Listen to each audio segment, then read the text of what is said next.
Madalas kong marinig na kapag madaling araw ka bumiyahe ay mabilis kang makakarating. Walang mabigat na daloy ng trapiko.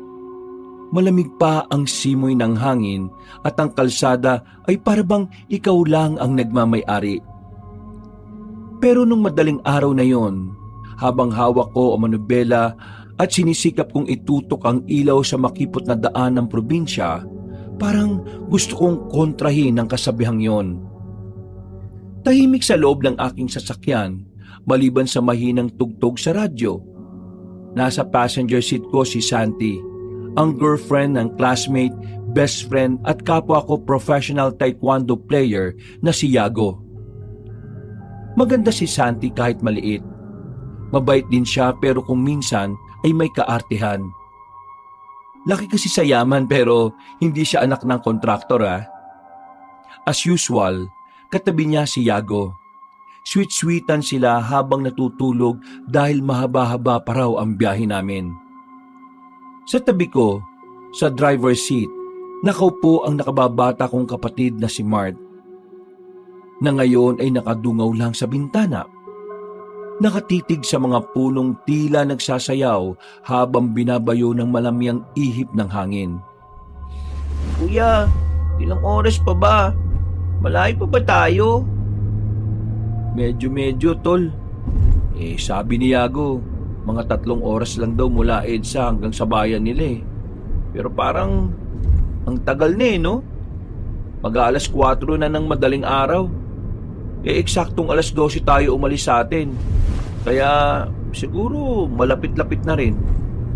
Nakikita ko dito sa GPS Hindi ka naman naligaw, kuya?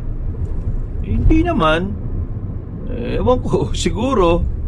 Ay teka. Tol! Yago! Gising ka muna dyan. Mamaya ka na yumakap-yakap dyan. Kayo talaga, painggit pa kayo check mo nga yung dinadaanan natin kung tama. Ay, naku, sabi ko naman sa iyo, tol, di ba? Matagal na ako hindi nakakawin sa probinsya namin. Kung nagbas tayo, rekta na sa terminal Yun, matatandaan ko pa yun. Kabisado ko to dati Simula lang tong gubat na to. Maya-maya may makikita tayong malaking karatula papasok ng San Roquillo. San Roquillo? Yan ba yung pangalan ng baryo ninyo? Oo, Baryo San Roquillo. Sa probinsya namin sa may timog. Pero parang ang tahimik ngayon Nasaan nga ba tayo? Pumasok na ba tayo sa malaking arko ng probinsya namin? Oo, kani-kanina lang bago ka namin gisingin. Ha? Ganun ba? Ang weird Dati kasi sa pagkakatanda ko, sa bukana pa lang may karatula na tapos may mga nakapaskil na mga banderitas. Baka sa iba ka naman dumaan tol Di, tama to. Tanungin mo pa tong kapatid ko. Saglit akong napasulyap sa kapatid ko, Kabanong. Kaya napansin ko na kakaiba na naman ang tingin niya sa paligid. Bata pa lang si Mart, alam kong merong kakaiba sa kanya. Dalawa lang kami nang magkasama sa bahay dahil nasa ibang bansa ang Mami Resty at Daddy Yo namin.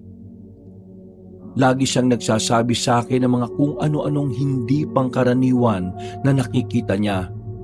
Pero hindi ko lang masyadong pinagtutuunan ng pansin. Masasabi kong active ang sixth sense niya o third eye. At malakas siyang makaramdam ng mga hindi magandang pangyayari. Pero ayaw kong mabuhay siya sa ganon. Kaya madalas kong hindi ini-entertain kapag nagsasabi na siya sa akin ng ganung bagay. O Mart, okay ka lang ba? Hindi, kuya Ang weird ng pakiramdam ko ngayon. May kakaiba sa paligid. Wala akong magilap na tao kanina pa Baka tulog pa yung mga tao. Maaga pa naman Kaya matulog ka na rin muna.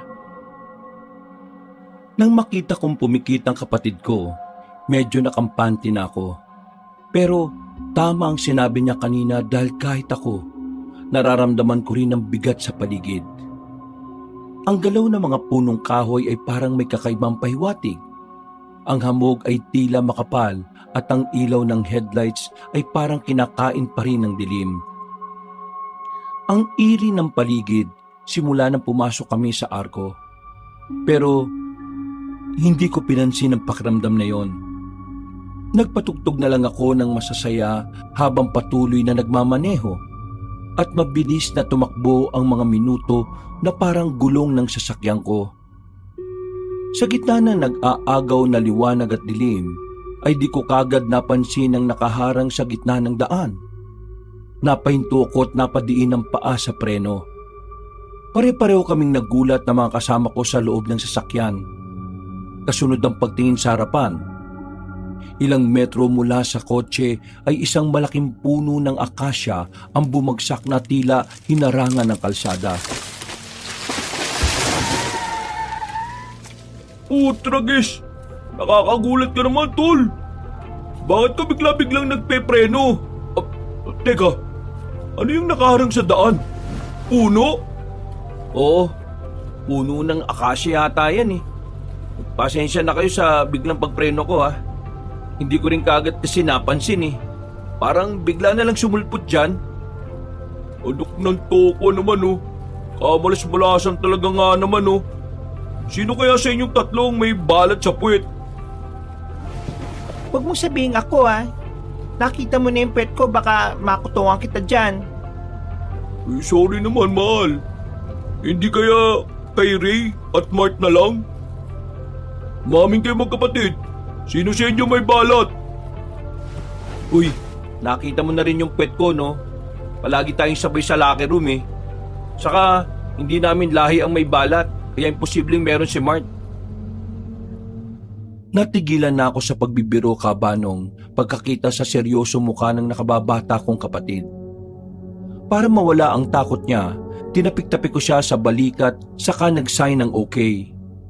Gumunti naman siya ng kaparehong sign, pero ramdam ko pa rin ang takot sa kanyang mga tingin.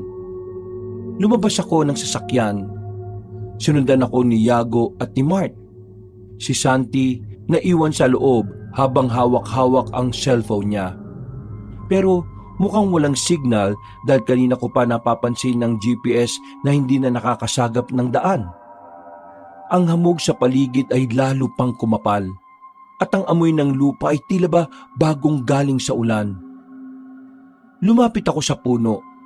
Malalaki ang sanga nito. Pero nakapagtataka dahil ang katawan ng puno ay parang sinunog at sinadya talagang itumba sa gitna ng kalsada. Itim na itim ito at may amoy na parang pinaghalong abo at bulok na karne. Kuya, tingnan nyo yung mga uwak ko. Sabay-sabay kaming napatingala. Pagtingin ko sa itaas, doon ko lang napansin na napakaraming uwak ang nagliliparan sa paligid. May ilang mga dumapo sa mga sanga. Habang ang iba naman ay umaatungal sa dilim. Hindi lang 10 o 20, kundi halos 100 yata ang mga ito na parang nagbibigay ng paywatig. At ang creepy lang dahil ang mga mata nila na natatamaan ng ilaw ng kotse ay mga namumula. Shhh! Daming uwak! Pwede bang mag-uhin ng isa? Huwag kayong lalapit sa kanila, kuya. Bumalik na tayo sa loob ng kotse, please. Sinunod ko kagad ang sinabi ni Mart kabanong. Bumalik kami sa loob ng sasakyan habang pare-parehong nakatingin sa nakatumbang puno at mga uwak na nagliliparan. Napatingin ulit ako kay Mart.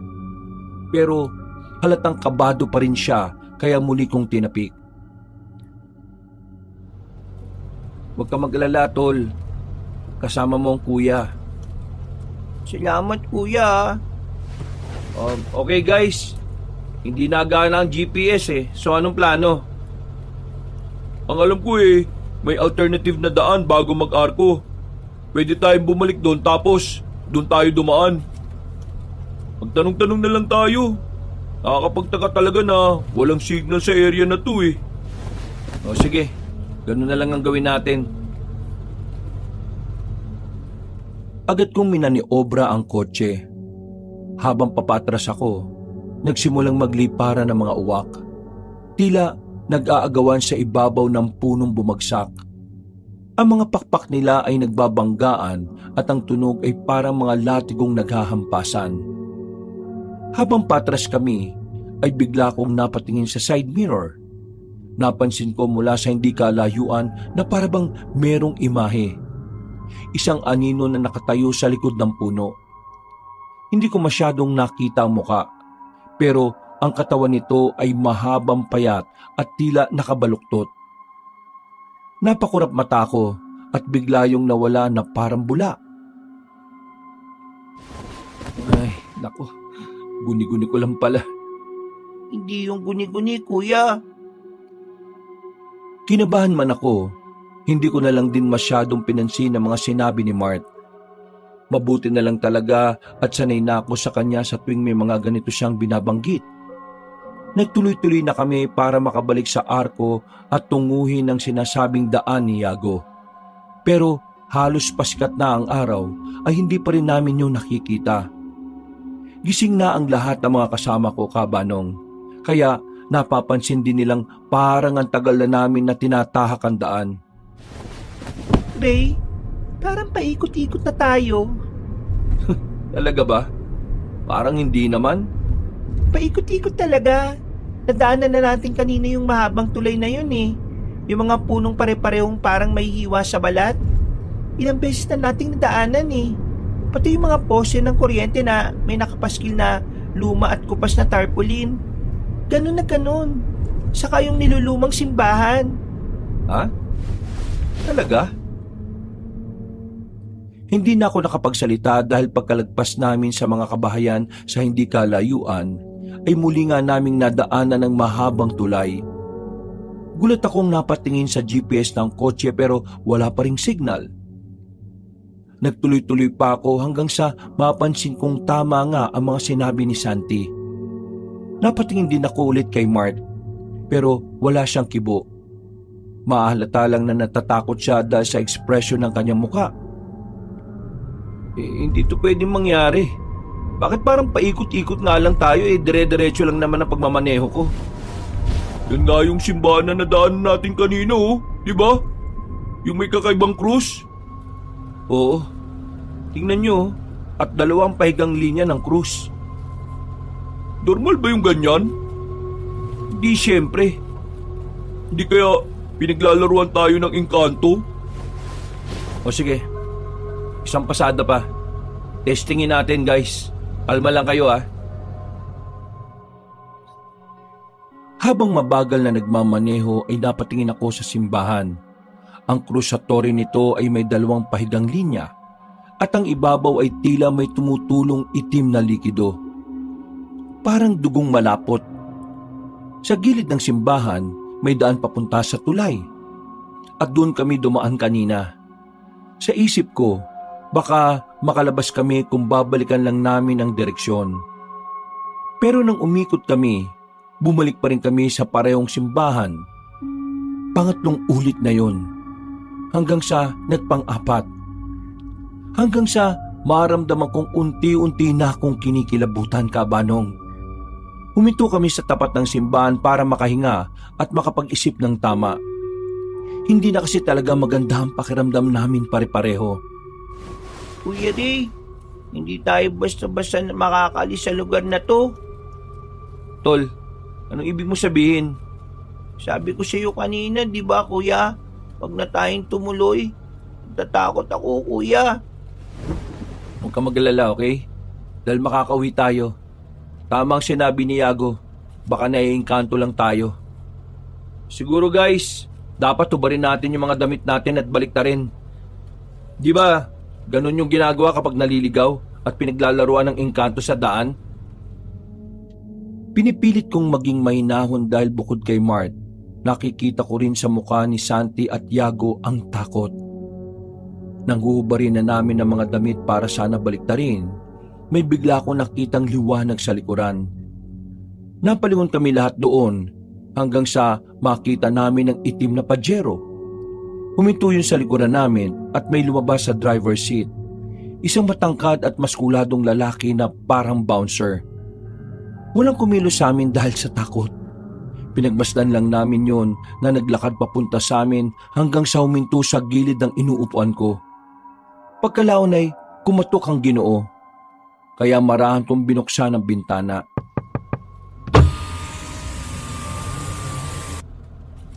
Magandang araw ho, sir. Nako, wag mo na akong tawaging sir. Kuya Riv na lang. Sir, Kuya Riv, ako naman si Ray. Itong kapatid kong si Mart at sa likod sina Santi at Tiago. Nice to meet you all. Magtatanong lang sana ako kung may signal kayo. Pwede bang makitawag? Medyo naliligaw kasi kami. Kasama ko yung misis ko at ang anak ko. Pati yung yaya ng anak ko. Makikifesa sana kami sa San Ronquillo. Dapat kanina pa kami naroon Ang kaso hindi na namin malocate. Nako, gustuin ko man kayong tulungan, Kuya Riv, pero same tayo ng situation. Naliligaw din kami. Pareho tayo ng problema. Kanina pa rin kami paikot-ikot dito Magbabaliktad na nga kami ng damit kasi ganun daw yun. Ayaw ko kayong paasahin pero hindi siya effective. Tingnan mo tong damit ko. Kanina pa to nakabaliktad Ginawa na namin talaga ang lahat pero wala pa rin. Napatingin ako kay Mart na kabado pa rin ang muka. Pagkatapos ay nilingon ko rin sina Santi at Tiago mula sa rearview mirror ng kotse. Pare-pareho kaming hindi na alam ang gagawin. Kaya lumabas na ako ng kotse para formal na makausap si Kuya Riv. Ganun na rin ang ginawa ni Yago. Habang sina Santi at Mart ay naiwan lang sa loob. Nag-usap-usap kami para mag-isip ng kung ano ang gagawin. Ano rin ba kayo napunta dito, Kuya? May nadaanan din ba kayong punong natumba? Oo, puno ng akasya. At parang sinunog. Pagdaan namin dun, may mga awak din na nagliliparan. Matapos nun, paikot-ikot na kami at paulit-ulit yon na parang niloloko kami ng daan. Dito na nga naisip ni Yaya din na baka naingkanto kami. Habang nagkukwento si Kuya Riv, ay gulat na gulat kami ni Yago habang nagkakatinginan. Ganun na ganun din kasi ang nangyari sa amin bago mapadpad sa kakaibang lugar na ito. Tila nilamon ng saglit na katahimikan ng paligid at tanging hampas ng malamig na hangin at kaluskos na mga dahon lang ang naririnig. Sa likod namin kung saan nakatirik ang lumang simbahan ay naramdaman kong tila may nagmamasid. Napalingon ako roon pero nawala na naman ito na parang bula. Bakit nanahimik kayong dalawa?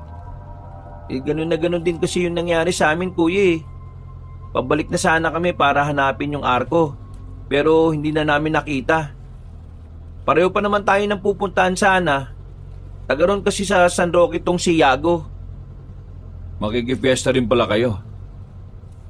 Oo, Kuya Rib. Ang tagal ko na rin di nakakauwi sa amin ganun pala. Teka, may nadaanan din ba kayo mga kabahayan doon sa bandang mahabang tulay? Oo, Kuya. May mga nakita nga kaming kabahayan doon kanina. Nagpunta na ba kayo ron? Hindi pa nga Subukan kaya natin magpunta ron. Ano sa tingin nyo?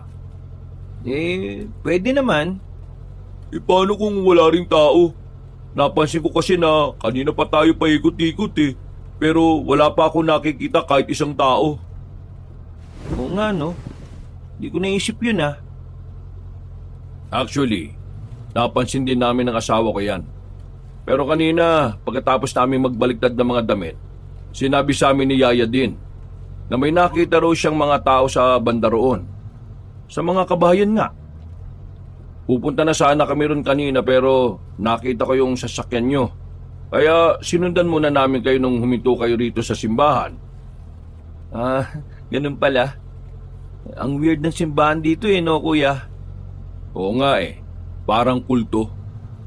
Yun nga rin po naisip namin. Ay, mabalik nga pala tayo dun sa sinasabi mo, Kuya. Punta na ba natin yung kabahayan doon? O sige, Mauna na lang kami tapos sumunod na lang kayo. Pero kapag nakipag-usap dapat, magkakasama tayo ha. Ang payo ko lang sa inyo, maging mapagmasid kayo sa paligid. Tatapatin ko na kayo. Kakaiba ang pakiramdam ko sa lugar na ito. At ayaw ko mapahamak tayo pare-pareho. Kung may mga dala kayong armas dyan, katulad ng baril o kutsilyo, mas mabuting isiksik nyo na sa mga gilid-gilid nyo para mas makasiguro tayo. Sige kuya, salamat. Kayo rin po ay mag-ingat ha. Lalo na po't kasama nyo pa pala yung anak nyo na bata pa. Salamat Yago. Pero huwag nyo kaming masyadong alalahanin dahil pareho kaming retired army ng asawa ko. Meron din kami mga dala. Kaya kung may mangyayari, hanggat maaari, huwag kayong lalayo sa amin ha. Pero sa nakikita ko sa hubog ng mga katawan nyo, mga mukha kayong atleta eh. Opo, kuya. Pareho po kaming professional taekwondo player ni Yago. Ay mabuti naman kung ganon. Kayang-kaya nyong ipagtanggol ang sarili ninyo. Basta, ingat-ingat tayo lalo na't may mga kasama tayo mga mahal sa buhay. Sige po, kuya. Salamat uli. Walang anuman. O tayo na. Napatango kami ni Yago at pagkatapos ng pag-uusap na yon ay bumalik na kami sa sasakyan. Nauna na nga ang pajero na sinundan namin katulad ng napagkasunduan. Tinungo na nga namin ang nasabing mga kabahayan na nakita namin kanina. Habang papalapit ay unti-unti kaming nakakarinig ng mga boses ng tao. Dahil dito ay pare-pareho kaming nabuhayan. Bukod sa iilang boses ng tao, tila unti-unting lumalakas ang tugtugin. Halatang merong nagsisimulang kasiyahan kasabay ng sigawan at tawanan ng mga tao. Mukhang fiesta rin dito ah. Tingnan nyo, may mga banderitas din. Saka may mga nakalatag na mesa roon. Ba? Oo nga no.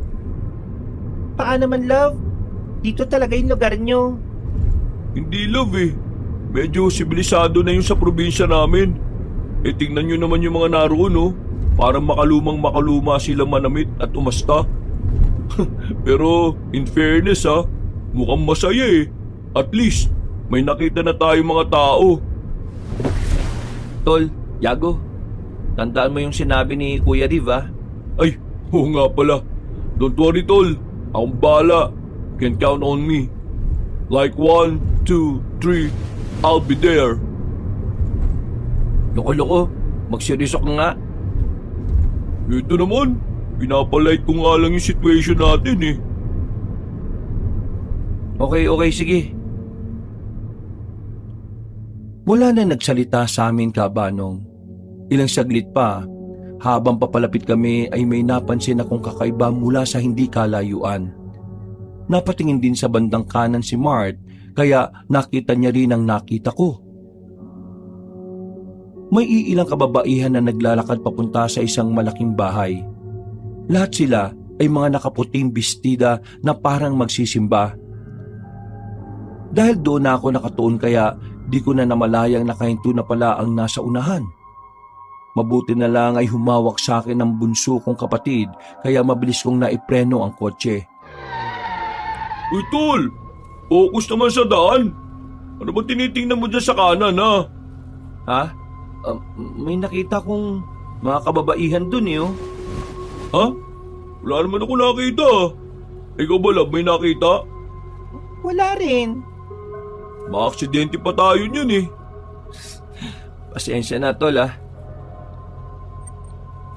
Habang nakapreno kami sa gitna ng makipot na daan, ang mga tao sa nagsisimulang kasiyahan ay biglang natigilan. Nakapaling ang lahat ng mga ulo sa direksyon namin. Walang gumagalaw at walang salita. Tanging tugtog lang ng masayang musika sa di kalayuan ang tila nagtutuloy-tuloy.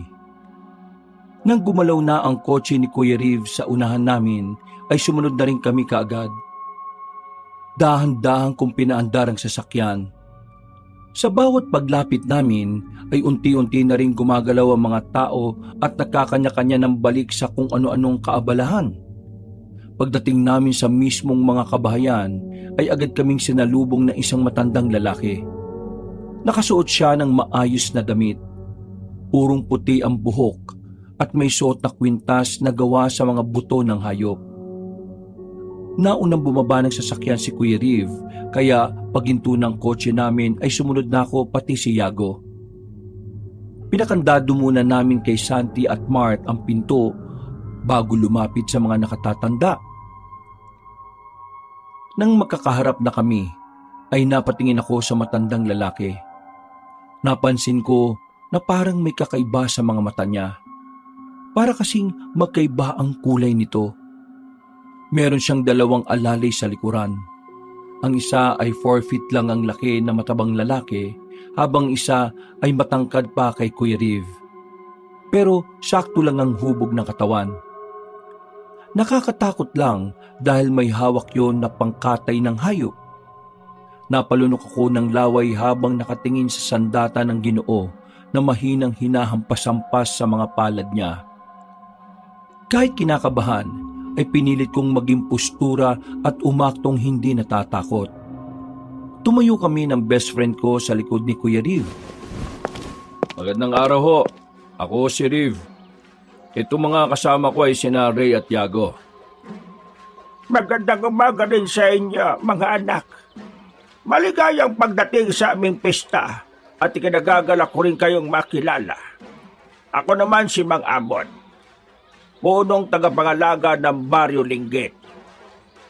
Masaya ho kaming malaman na pista rin pala rito. Pero gusto ko lang hong ipaalam na hindi kami makikipista sa inyo. Hindi no ako magpapaligoy-ligoy pa. Naliligaw kasi kami at hindi namin alam kung saan pupunta.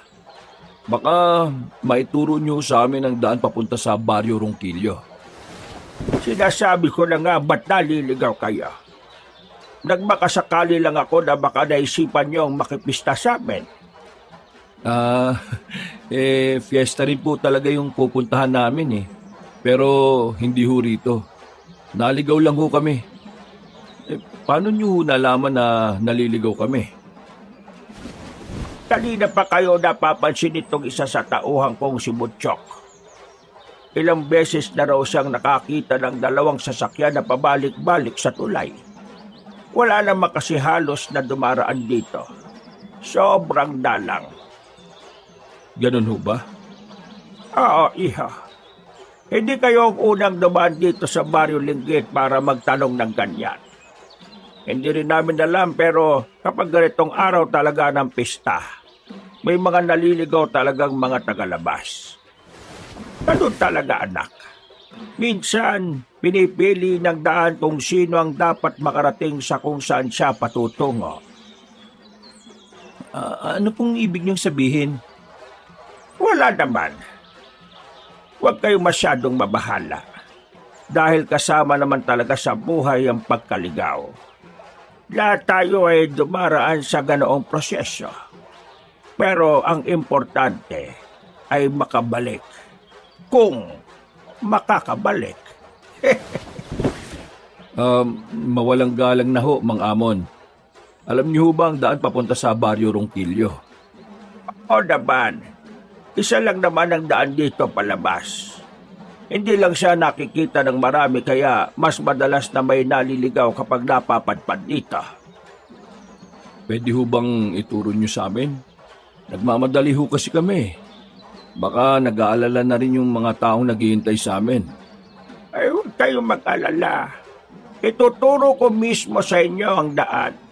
Pero halina muna kayo at magpahinga. Saka na natin pag-usapan yan. Hindi magandang magbiyahe ng pagod ng isip at utak dahil baka mas mapahama kayo sa daan. Total nandito na rin naman kayo. Saluhan nyo muna kami sa pista kahit hanggang tanghalian lang. Pangako. Ako, pati tong si Butchok at Dakngat ang maghahatid sa inyo. Nagkatinginan kami ni na Kuya Riv at Yago Cabanong na parang nagbabasahan ng mga sinasabi ng mga mata namin. Alam kong katulad ko, may pagdududa rin sa puso ng mga kasamahan ko. Pero sa nararamdaman ko sa paligid, kapag hindi kami nakiayon sa gusto ni Mang Amon, ay tila magkakaroon ng hindi magandang mangyayari. Narinig ko ang pagbuntong hininga ni Kuya Riv. Pagkatapos ay pasimple siyang tumango sa amin bago sagutin ang tanong ng matandang lalaki. Magandang ideya po ang naisip niyo, Mang Amon. Salamat po sa concern at payag na po kami. Pero hanggang tanghali lang po sana ha. Kasi katulad ng sinabi ko, baka nag-aalala na rin yung mga naghihintay sa amin doon sa Baryo Ronquillo. Ayo naman. Meron din namang kasiyahan dito kahit tanghali. Sa katunayan, ngayong alas 6 ay magsisimula na sila roon sa maliit na plaza. Aayain ko sana kayo pero wag na muna dahil mukhang mga antok at pagod kayo eh. Sige na, magpahinga kayo at kumain para may lakas mamaya pag alis ninyo. Tatawagin ko lang po yung mga kasama namin. Kung ayos lang po sana, meron ba kaming bahay na pwedeng pag-stayan hanggang mamayang tangali? Sa bahay na lang, pwede kayo ron. Nagtanguan na kami bago bumalik sa sasakyan. Bago ko buksan ang pinto ay kinausap ko muna si Yago ng masinsinan. Pinaalalahanan ko siya na mag-ingat dahil iba talaga ang vibes ko sa lugar na yon. Nang pababain na namin ng kotse sina Santi at Mart, ay tila natakot ang bunso kong kapatid. Kuya, natatakot ako sa lugar na to eh. Umalis na tayo sa lugar na to. Tol, aalis din tayo kagad, promise. Kailangan natin makisama sa mga taong yun para makaalis na tayo sa lugar na to. Hindi nila tayo paalisin. Mart naman, sabi ko naman sa'yo na huwag kang matakot dahil kasama mo ko eh. Maniwala ka, paalisin nila tayo. Hanggang tanghalian lang tayo dito. Magpapahinga lang tayo sa bahay ni Mang Amon at makikipista saglit tayo tapos aalis na tayo. Kailangan natin pare-pareho makaidlip at makahinga ng maayos. Dito na lang ako sa kotse, kuya. Ayaw ko lumabas sa kotse, please. Huwag mo na akong pilitin na lumabas dito. Okay, sige. Pero huwag kang aalis dito kahit na anong mangyari ha. Hindi na sumagot ang kapatid ko. Pinagsaran niya lang ako ng pinto. Pagkatapos ay saka niya sinuot ang headset at pumikit. Napabuntong hininga na lang ako kabanong. Bago sumunod kina Santi at Yago na kasama na ang mag-anak ni Kuya Riv. Ayaw ko man sanang iwan sa kotse ang kapatid ko pero wala na akong nagawa. Naglakad na rin ako hanggang sa makarating kami sa bahay ni Mang Amon. Maayos naman ang tahanan ng Ginoo. Kahit may kalumaan ng bahay niya ay malinis ito sa loob at malawak. May 3 silid pero ayon sa kanya ay isa lang ang nagagamit dahil patay na ang kanyang mga anak. Bali sa kabilang kwartong nasa unahan ay sina Kuya Riv, Ate Vera, Aling Din at Dongyan ang gumamit. Kami naman ni Santi at Yago ang nasa dulong silid na malapit sa likod bahay. May almusal na tinapay dyan sa kusina. May palaban na rin. Magtimpla na lang din kayo ng inumin yung kape o gatas. Hindi naman kaya tsaa. Kompleto yan dyan. Kung gusto nyong makisaya ron sa plaza, pwede naman pero mas maigi na umidlip muna kayo. Lalo na't mukha kayong puyat lahat. Gigisingin ko na lang kayo kapag tanghalian na. At huwag kayong mag-alala. Ligtas kayo rito sa bahay ko. Sige po, maraming salamat po. Ay, siya nga pala. Pagpasensyahan nyo na rin yung mga taga rito kung medyo nakakailang silang tumitig. Bibihira kasi kami makakita ng ibang tao. Kaya ganon. Ay, sige na. At maiwan ko na kayo riyan para makapagpahinga kayo pare-pareho. Pag-alis ni Mang Amon ay nag-usap-usap nga kami ni Kuya Riv. Nag-iingat kami dahil medyo kaduda-duda ang kabaitan na ipinapakita ng pinunong baryo. Sinunod namin ang payo ni Kuya Riv na huwag kaming sabay-sabay na umidlip.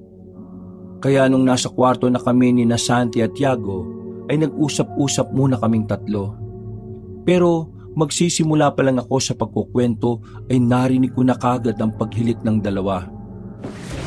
Walang niya talaga itong magjowang to. Parang kanina lang takot na takot pa sila eh. May pasabi-sabi pang Huwag na kami umidlip at magkwentuhan na lang. Tapos mamukat-mukat mo eh. Nagpapalitan na ng hilik. Naknanto ko talaga to. Santi! Yago, uy! Tumayo ako't sumilip sa bintana. Mula roon ay tinanaw ko ang paligid. Kita ang plaza kung saan naroon na ang ilang mga batang naglalaro. Mga matatandang nagsasayawan at nagkakantahan. Ramdam na ramdam man ang pista sa lugar pero kakaiba pa rin ang dating nito sa akin. Napagawi ako ng tingin sa kabila kung saan naroon nakapark ang sasakyan namin. Nakita ko si Mart na naka-headset pa rin at nakapikit. Napabuntong hininga na lamang ako at muling iginala ang mga mata. Hanggang sa makita ko ang malaking bahay kanina. Naglabasan na kasi roon ng mga babaeng nakasuot ng puting mga bestida. Para sila mga robot na naglalakad papunta sa kung saan at nagulat ako nang sabay-sabay silang napatingin sa akin. Sa takot ay hinawi ko pasara ang bintana at saka naupo sa lumang sofa. Napabuntong hininga na naman ako at nagmuni-muni hanggang sa makatulog na lang ako ng di ko namamalayan. Dala na rin kasi ng antok. Napabalikwas ako ng bangon dahil sa malakas na katok sa pinto. Sabay-sabay kaming nagmulat ng mga mata ni na Santi at Yago. Pagbukas namin ng pinto ay nakangiti na si Mang Amon. Inimbitahan niya na kami na dumalo sa tanghaling pagtatanghal na may kainan at iba pang kasayahan. Dinala kami ni Mang Amon sa plaza kung saan may malaking kubol at lamesa ng pagkain. May lechon, suman, puto at mga inumin. Ang mga tao ay kitang-kita ang matinding kasiyahan. Pero para sa akin ay kakaiba ang mga galaw nila. Parang sinusukat nila kami ng tingin mula ulo hanggang paa. Makakatabing naupo si na Kuya Riv, Ate Vera, Aling Din na bitbit ang batang si Dongyan. Kami rin ni na Santi at Yago ay nagtabi-tabi. Upo kayo! Upo kayo mga anak! Kumain muna kayo at magpakabusog. Dahil dito sa Baryo Linggit ay hindi namin hahayaang magutom ang kahit na sino. Salamat po. Ako na lang po ang kukuha ng pagkain ko. Teka, nasaan yung isa niyong kasama? Bakit mukhang kulang kayo dyan sa upuan ninyo, ha, Ray? Nasa kotse po yung kapatid ko. Ahatiran ko na lang po mamaya ng pagkain pagkatapos ko. Ay, ganun ba? Ay, sige. At kumain lang kayo ng kumain dyan, ha? Bawal ang hindi kakain. Sasama loob ko niyan. Lalo na nung nagluto. Bilang pagrespeto ay nagsandok na nga kami ng pagkain. Mukha rin naman kasing malinis at hindi gawa sa kung saan ang mga nakahain. Nang matikman namin ang mga ito ay talaga namang masasarap lahat. Lalong-lalo na ng lechon. Nagpatuloy lang kami at habang kumakain ay nagsimula na rin ng ilang pagtatanghal sa plaza. May mga batang sumasayaw, may kabataang nag-aawitan at may mga edad na nagsadula. Nagkatinginan kami mga dayo dahil kakaiba ang pagsasadula. Para itong ritual na nakakakilabot, lalo na nang magsali na ang isang alin ng tila dugong likido sa mangkok. Ininom yun ng isa kahit pa lumalagpas-lagpas sa bunganga. Anong ginagawa nila? Pasensya na Mang Amon pero nakakatakot tingnan. Yan ang pinakamahalagang parte ng pagdiriwang dito. Ginaganap kasi ang ritual para alalahanin ang pagbabalik ng mga ninuno namin. Pagbabalik po ng mga ninuno? Sa bawat pista, bumabalik sila para magpasalamat. Kaya kailangan naming maghandog ng kasiyahan at pagkain para hindi sila magalit. Sinong bumabalik? Yung mga ninuno nyo? At saka, anong para hindi sila magalit? Habang nakikinig kami ng paliwanag ni Mang Amon sa tanong ni Kuya Riv, napansin kong ang ilan din sa mga naroon ay may hawak na ngang mangkok na kulay dugo. Ipinapahid nila sa kanilang noo ang mga ito habang sumasayaw. Dahil dito ay nagkatinginan kami ni Yago at napabulong ako sa matalik kong kaibigan. Dugo ba yung pinahid nila sa noo at ininom? O kakulay lang? Ewan ko. Ang sarap mo rin talagang kausap minsan no? Di ko naman kasi talaga alam, tol. Bakit kasi ako tinanong mo? Tanong kaya natin kay Mang Amon. Itatanong nga sana namin pero mas napaling na ang atensyon ko sa mga taong nagsasayaw. Ang ilan sa kanila ay napansin kong tila namumuti na ang mga mata at ang mga dila ay nangingitim na. Nangilabot ako lalo na nang marinig namin ang biglang pagpalaho ng pag-iyak ni Dongyan. Doon tuloy napunta ang atensyon ni na Kuya Riv, Ate Vera at Aling Din. Kaya di na nila napansin ang kakaibang ikinikilos ng mga tao. Bumalik na tuloy muna sila sa bahay ni Mang Amon para patahanin ang umiiyak na bata. Eksaktong pag-alis nila ay bigla namang tila sumabog ang hiyawan ng mga taong nasa plaza. Nagulat kami ni na Santi at Yago. Simulan na ang sayawan ng lahat! Muling tumugtog ang tambol. Ang mga tao ay sumayaw ng paikot-ikot na parang mga alon ng apoy. Simula bata hanggang matanda. Hindi na ako nakaimik dahil ibang-iba talaga ang pakiramdam ko sa mga nangyayari. Sobrang creepy. Pero nang tingnan ko sina Santi at Yago ay tila aliw na aliw sila. Simula pa lang yan. Mamayang gabi, mas maganda ang kasiyahan. Ganito rin kasaya yung pista sa amin dun sa Barrio Ronquillo. Maliban lang po dun sa mga parang nagri-ritual.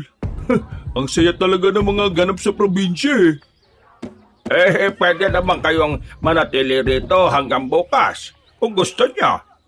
Wala naman pong problema sa amin ng girlfriend ko. Uy, Tol, baka mag-alala yung mga taong pupuntahan natin sa inyo. Ay, kung sa bagay.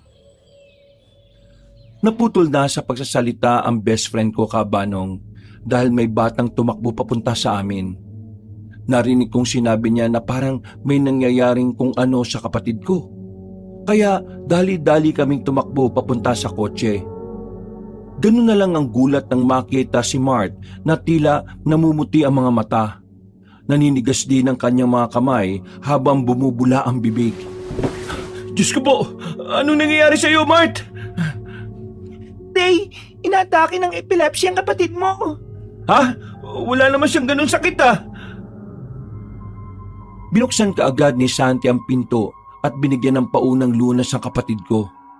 Mabuti na lang talaga ay nurse si Santi kaya may ideya siya sa pagsasagawa ng first aid. Itinagilid niya si Mart at siniguro nitong hindi makakagat ang dila. Maya-maya ay sumuka na siya at unti-unti nang nawala ang paninigas ng katawan at mga kamay. Pagdilat ng mga mata niya ay iyak siya ng iyak na hindi namin alam kung bakit. Ano ba nangyari, Mart?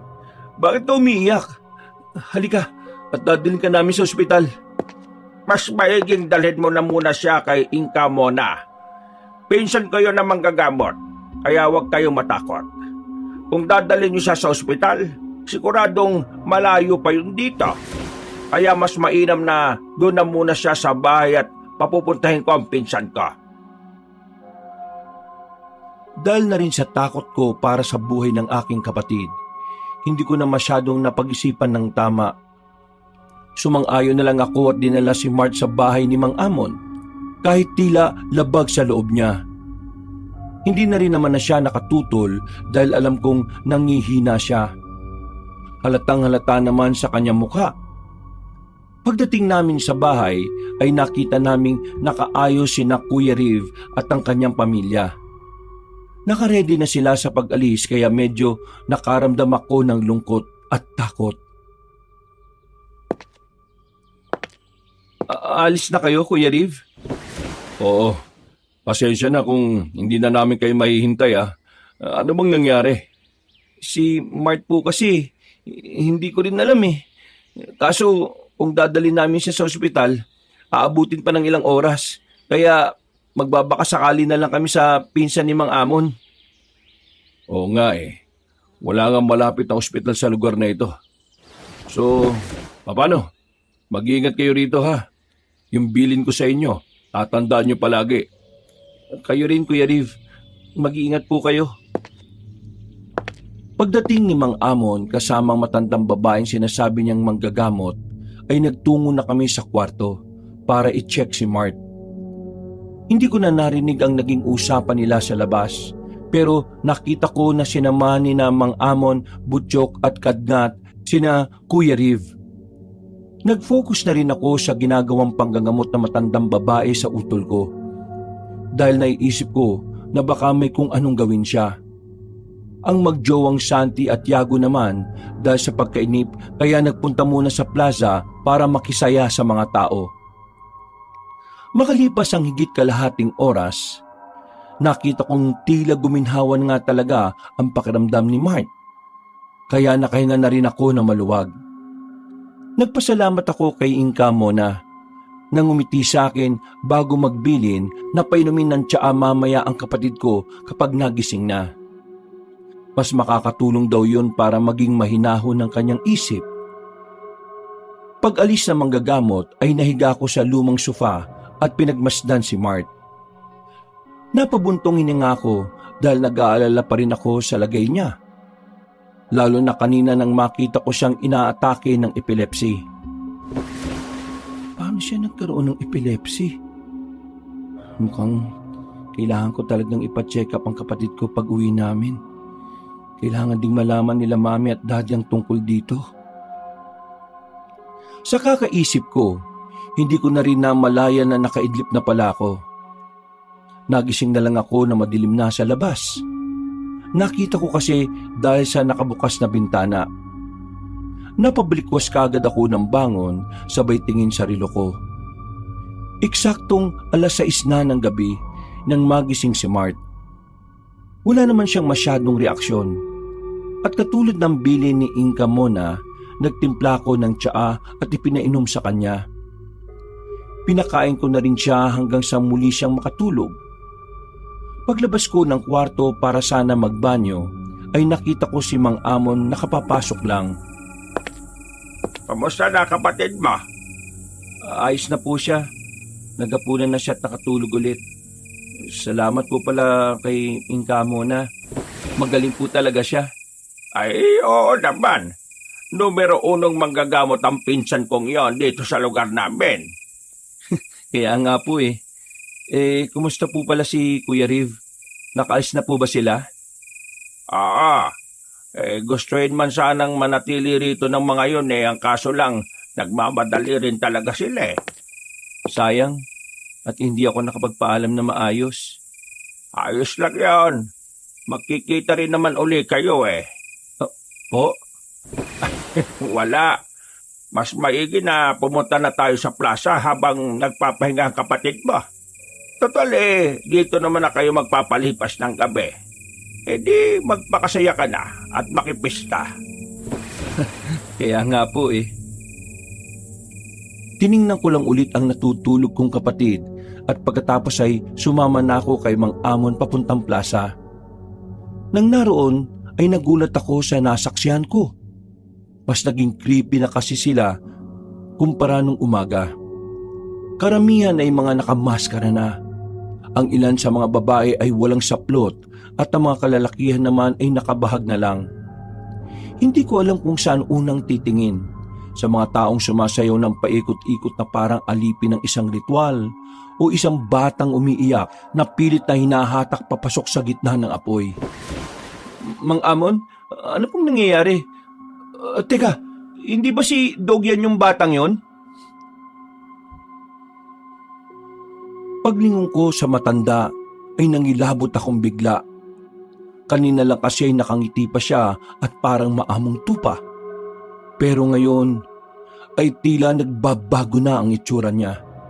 Tila nagiging isa ng mabangis na leon. Habang nasisinagan ng lampara ang mukha niya, nakikita ko ang unti-unting pagitim ng balat at paghaba ng ngipin. Ang mga mata niya ay nagiging mapula na parang asong gutom sa dugo. Tumingin lang siya sa akin at naglakad papunta sa apoy kung nasaan ang batang umiiyak. Nagkurap-kurap ako ng mga mata. Sa pag-aakalang ilusyon lang ang lahat at nananaginip lang ako. Pero nang makita kong totoo ang mga nangyayari ay naisip ko rin kaagad ang mga kaibigan ko.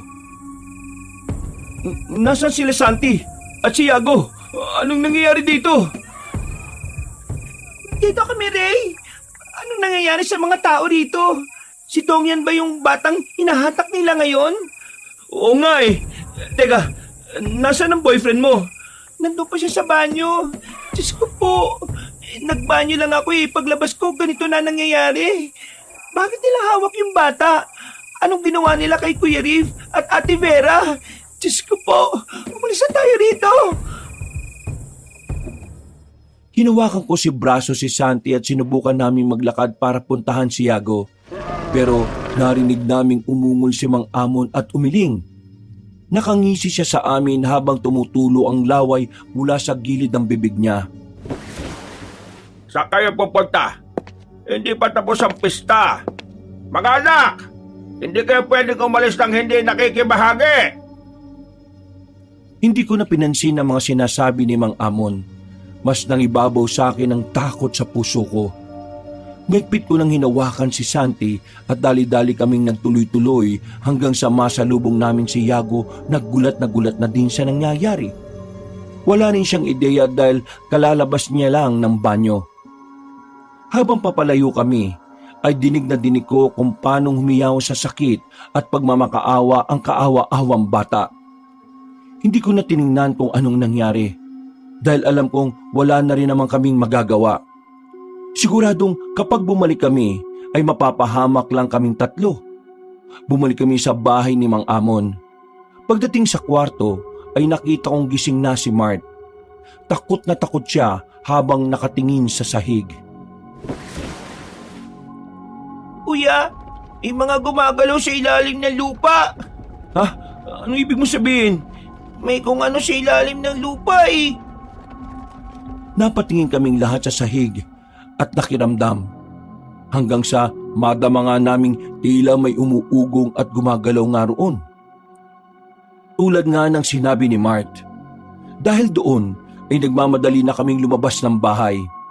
Nang nasa bakuran na kaming apat, muling tila yumanig ang lupa at nagkaroon ng bitak sa bandang unahan namin. Mula roon ay may nilalang na lumabas. Isang taong bayawak na nakakatakot ang itsura. Naglalaway yun na tila takam na takam sa amin. Pero hindi na kami naghintay pa sa gagawin nito dahil hindi naman kami tanga. Gamit ang buong lakas ay salita naming sinipa ni Yago ang mukha ng taong bayawak. Masakit yun pero hindi kami nagpatalo. Hanggang sa mabuwalang nilalang na yon at tirik ang mga matang bumulagta. Duguan din ang ilong at bibig. Nagmadali na talaga kami papunta sa kung saan nakapark ang sasakyan. Hanggang sa makarinig kami ng putok ng baril. Paglingon ko sa plaza ay nakita ko si Kuya Riv. Marami siyang galos habang bitbit ang anak niyang walang malay. Nakahinga ako na maluwag nang malamang nailigtas niya si Dongyan pero hindi niya kasama si Ate Vera at Aling Din. Kaya nag-assume na ako na baka napahamak na sila. Yago, Santi, Mart, mauna na kayo. Itong susi ng kotse oh. Buksan mo na yung sasakyan. Madali kayo. Isa nga pupunta. Nandun si Kuya Riv. Tutulungan ko siya. Bilis na. Wala na tayong oras. Dali mo yung sasakyan malapit sa plaza. Okay, sige. Bilisan nyo lang din at mag-iingat kayo ah. Wala na kaming inaksayang oras. Tumakbo na sila papunta sa kotse at ako naman ay tinulungan ko si Kuya Riv na nakikipag-agawa ng buhay sa mga nilalang na kadiliman. Nang makalapit na ako ay dumampot ako ng pamalo. Isa-isa kong pinaghahampa sa mga nasa unahan kong nakasentro ang atensyon sa mag-ama. Kuya Riv! Dito! Bilis! Salamat, Ray! Dali-dali siyang tumakbo sa kinaroroonan ko. pero may lumagpak na babae sa pagitan namin. Pagtayo nito ay bigla na lang parang napupunit ang balat noon sa likod. Lumalabas ang maitim na pakpak na parang paniki. Pagtingin ko sa iba pang mga lalaki sa hindi kalayuan, kitang-kita ko na napupuno na ng itim na kaliskis sa mga leeg nila at ang mga mata nila ay naninilaw. Katulad to nung taong bayawak na pinagsisisipa namin. Anong klase mga nilalang yan, Kuya Riv? Hindi ko alam ang eksaktong tawag sa kanila. Pero ang alam ko lang, mga aswang sila. Saan tayo pupunta? Doon sa sasakyan namin. Tara na, Kuya. Sige, mabuti na lang at nakita mo kami ng anak ko. Oo nga po eh. Pero nasan si Ate Vera at si Aling Din? Saka ko nasasabihin, dapat makaalis na muna tayo rito. Pinaputukan ni Kuya Riv ang mga nakaharang habang bitbit ang anak niyang walang malay. Dahil tuloy doon ay tumigil ang tugtog. Ang lahat ng mga mata ay sabay-sabay na tumingin sa amin. Galit na galit sila matapos makita ang aming mga ginagawang pagpaslang sa mga kasama nila. Pero nangilabot ako na makita si Mang Amon habang patuloy na naglalaway. Nakatayo siya sa tabi ng apoy kung saan sana susunugin si Dongyan. Sa bawat pista ay merong dapat ihahandog. At ang handog na yun ay kaya.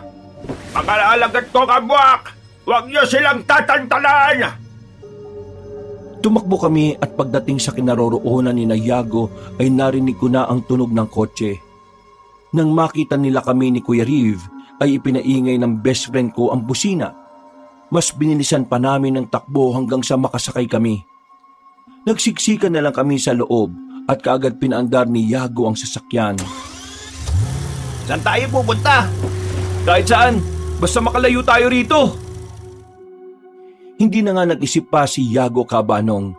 Nag-drive na siya kahit madilim para lang makatakas kami sa lugar na yun. Nang makalayo na ay pare-pareho kaming napatingin sa likod. Pero nakita naming nakatayo lang sila habang pinagmamasdan kaming palayo. Hindi na sila sumusunod. Ibig sabihin ba nun, ligtas na tayong lahat? Hindi sila sumusunod dahil alam nilang wala tayong ibang mapupuntahan. Magpapaikot-ikot lang tayo sa lugar na ito hanggang sa maubos nila tayo. Napalunok ako ng laway dahil sa sinabing yun ng kapatid ko. Pero wala na rin talaga kaming magawa kundi ang magpatuloy sa pagmamaneho. At makalipas nga ng ilang minuto, katulad ng nangyari nung nakaraang madaling araw ay nagpapaikot-ikot nga lang kami. Wala ngang sumusunod sa amin na aswang pero tumirik naman ang sasakyan dahil wala na tong gas. Mabuti na lang din ay napunta kami sa tapat ng lumang simbahan na doble ang pahigang krus. Wala munang nagtangkang lumabas sa amin pero naglakas na lang ng loob si Kuya Riv. Hinanda niya muna ang mga gamit niya. Kasama na ang flashlight, soldier's knife at ilang bala ng baril. Binigyan niya si Santi ng isa pang baril. Si Mart naman ay isa pang soldier's knife. Habang kami ni Yago ay inabutan niya ng tig-isang 4 balls. Yan na lang ang naiwan sa mga gamit ko bago mahulog sa bangin ng sasakyan namin. Hindi ko alam kung nasa na si Vera at Aling Din. Pagkatapos nila kaming lokohin, ay nagawa ko makatakas. Napatay ko rin si Butchok, pero si Kadngat, hindi, dahil hinabol niya ang mga kasama ko. Isa po ba nila kayo dinala? Ang akala po namin nakauwi na kayo dahil yun ang sabi sa amin ni Mang Amon. Sa bangin nila kami dinala. Kinuha nila ang anak ko dahil iaalay daw nila sa mga ninuno nila. Salamat na lang at nakaabot ako. Nagulat kaming lahat at halos walang nakapagsalita sa amin. Nabasag lang ang katahimikang yon nang umungot na si Dongyan at nang makita niya ang tatay niya ay umiyak siya ng umiyak. Niyakap naman siya ni Kuya Riv habang kami ay nanahimik pa rin. Nang tumahan na ang batang lalaki ay nag-usap-usap na nga ulit kami. Sinabi nga ni Kuya Riv na makipagsapalaran na kaming pasukin ng simbahan sa pagbabakasakaling makita ang sagot. Lumabas na nga kami ng sasakyan at dali-daling pumasok sa loob ng nasabing simbahan. Napakadilim sa loob nito. at ang mga flashlight lang namin sa cellphone ang nagpapaliwanag. Nang makakita kami ng ligtas na silid ay nagpahinga kami rito. Pagupong-pagupo ay narinig kong umiiyak ng mahina si Santi na kagad inalo ng kanyang boyfriend. Si Mart naman ng pagmasdan ko ay nananahimik lang sa sulok. Si Kuya Riv naman ay hinihele-hele ang kanyang anak habang alisto pa rin sa paligid. Kaya naupo na rin ako katapat nilang lahat. Nang tumahan na si Santi ay saka naman kami hinarap ni Yago. Pasensya na kayo, Tol Ray, sa Mart. Hindi ko kayo inaya na magpunta sa probinsya namin.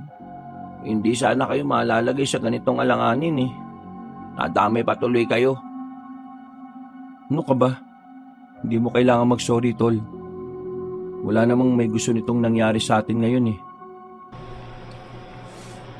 Ano na lang ang sasabihin ko sa mga magulang nyo kapag may nangyaring masama sa inyo? Paano mo sasabihin yun? Para-pareho tayong mapapahamak dito. Huwag kayong magsasalita ng ganyan. Alam niyo ba ang isa sa kasabihan ko bilang isang sundalo? Bilang isang sundalo, nakatanim na sa utak ko na mamamatay ako sa bawat kerang hinaharap ko. Pero kapag iniisip ko ang pamilya ko, nagbabago ang pananaw na yon. Napapalitan yun ng determinasyon na mabubuhay ako para sa pamilya ko. Kaya makinig kayo. Makakalis tayong lahat dito para sa pamilya natin. Huwag kayong mawawalan ng pag-asa. Pagtango namin kay Kuya Riv, eksaktong nakarinig na kami sa hindi kalayuan ng alulong ng halimaw. Sinundan nyo ng iba pa.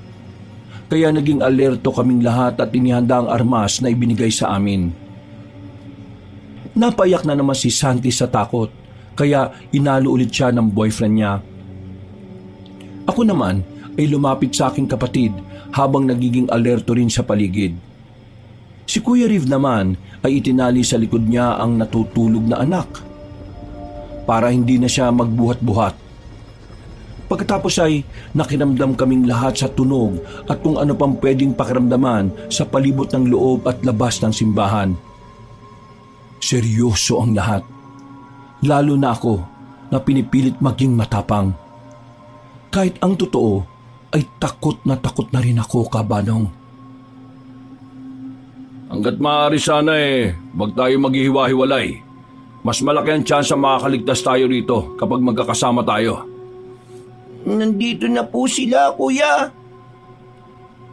Eksaktong pagkasabing yon ng kapatid ko ay biglang nabuwal ang pinaka-main entrance ng simbahan.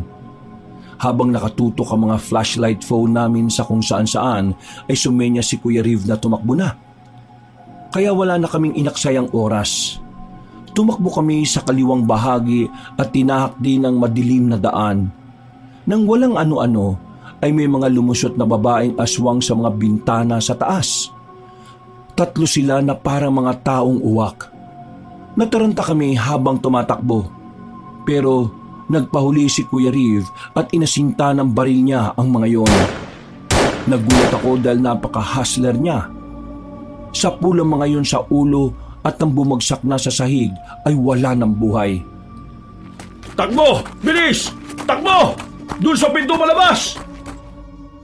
Dahil si Santi at Yago ang nauuna, kaya sila ang nagbukas ng pinto. Dali-dali rin kaming lumabas ng simbahan, pero hindi naman inaasahan ang mga sumunod na nangyari. Habang tinutumbok namin ang daan sa likuran papunta sa tila kakahuyan, may tumalon na isang taong uwak mula sa tuktok ng simbahan. Bigla na lang nitong dinagid si Yago na ikinagulat namin. Yago! Tinangay ng aswang si Yago! Tulungan niyo si Yago! Ray! Kuya Riv! Pakiusap! Mula sa area ay kitang-kita namin kung paanong manlaban si Yago sa aswang na dumagit sa kanya. Habang tumatakbo naman ay sinusubukan ni Kuya Riv na itutok ang baril at magpaputok. Pero nakalayo na ang mga yon.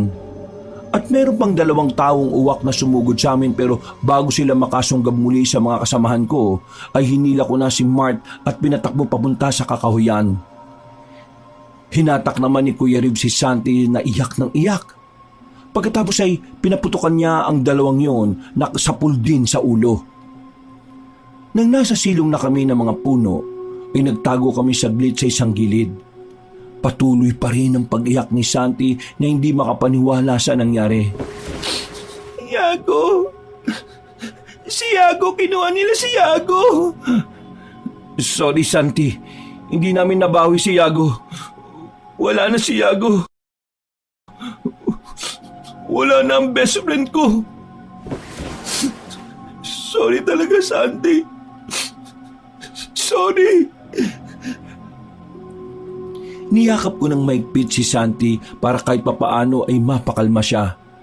Namalayan ko na lang din na hindi ko na mapigil ang pag-iyak ko. Habang nasa ganun kaming estado ay nakaramdam kami ng kaunting pagyanig ng lupa. Maliban kay Santi ay sabay-sabay kaming napatingin doon. Kuya, may mga limaw na paparating.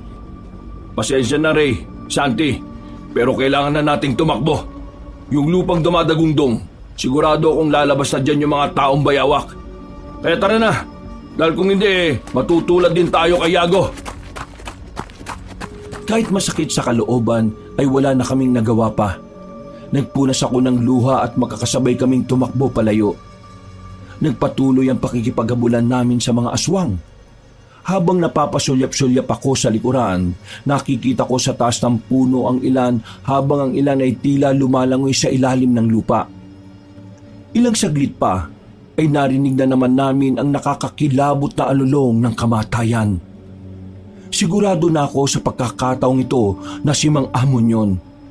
Siya kasi ang nakita kong kakaiba ang pagpapalit ng anyo kanina. Para siyang isang asong lobo kung titingnan. Ray, sa likuran mo! Kuya Ilag, dadambahin ka ng aswang! Mabuti na lang din sa pagsigaw nila ay nakayukod ako. Pero may isa pang aswang na mula sa ilalim ng lupa na biglang sumulpot. Mabuti na lang ay mabilis din ang reflexes ko. Sinipa ko sa ulo ang taong bayawak at saka ko naman sinapak ang isa. Gamit ang 4 balls, dinig na dinig ko ang paglagutok ng buto noon sa mukhap bago humandusay sa sahig. Duguan yon at tirik ang mata. Pero ang isang sinipa ko ay muling bumangon. Hindi naman ako nagpatinag. Sige! Sugod, dalimaw! Sugod! Umungol yon bago sumugod pero di ko na ito pinalampas pa. Pagkatapos ko siyang pagsusuntukin ng 4 ball sa muka, ay saka ko ginamitan ng reverse roundhouse kick. Nadinikulit ang paglagutok ng makunat niyang buto bago humandusay sa lupa na tirik ang mga mata. Bumaling na kaagad ako sa mga kasama ko. At nagulat ako dahil mas marami na pala ang kaharap nilang aswang. Magkasama ang taong uwak at ang taong bayawak. Hindi na ako nag-aksaya ng oras, kabanong. Tumulong agad ako kay Kuya Riv at Santi. Hanggang sa mapabagsak namin ang ilan sa kanila. Mauna na kayo, bilis! Hindi mauubos ang mga ito. Magtatawag lang sila na magtatawag kaya tumakas na tayo isa-isa. Pero paano ka, Kuya Riv? Susunod din ako. Sige na, bilis! Lilituin ko lang sila saglit. Sige kuya, sumunod na kayo sa akin. Nakita kong nagkasamuna ng baril si Kuya Riv bago harapin ang natitirang mga taong uwak at taong bayawak. Kami naman ay umabante. Maya-maya lang ay nakarinig na kami ng makakasunod na putok ng baril. Nang lumingon ako sa likuran ay nakasunod na nga si Kuya Riv sa amin. Nakahinga kami ng maluwag pare-pareho. Pero napawi rin kaagad yun nang marinig na namin ang nakakakilabot na alulong ni Mang Amon. Nang makalabas na kami sa kakahuyan, nakita namin siya sa hindi kalayuan. Nakatungtong siya sa isang batuhan habang nasisinaga ng bilog na buwan. Dinig na dinig namin ang nakakakilabot niyang paghalakhak na parang demonyong galing sa pinakamalalim na bahagi ng impyerno. Nagpatuloy kami. At habang tumatakbo ay naririnig ko sa paligid ang mga ungol at sigaw ng iba pang mga aswang. Hindi kayo makakaalis! dahil kayong lahat na ang napili kayong gabi ng kapistahan ito. Sige, mga alagad ko gabwak, paglaruan niyo ang mga taong yan. Gawin niyo ang gusto niyo sa kanila. Pero huwag niyo muna silang papatayin dahil ngayon, hindi lang ang bata ang ihahandog natin sa kadiliman, kundi lahat sila. Pagsasaluhan natin ang mga sariwa nilang karne at dugo sa gabi ng pista ng aswang. Hindi namin siya pinansin. Nagpatuloy lang kami. Pero napahintong bigla si Kuya Riv nang makita naming dumating si Dakngat. Bitbit niya ang dalawang babaeng duguan at sugatan. Nanlaki ang mga mata naming lahat nang makita si Ate Vera at Aling Din.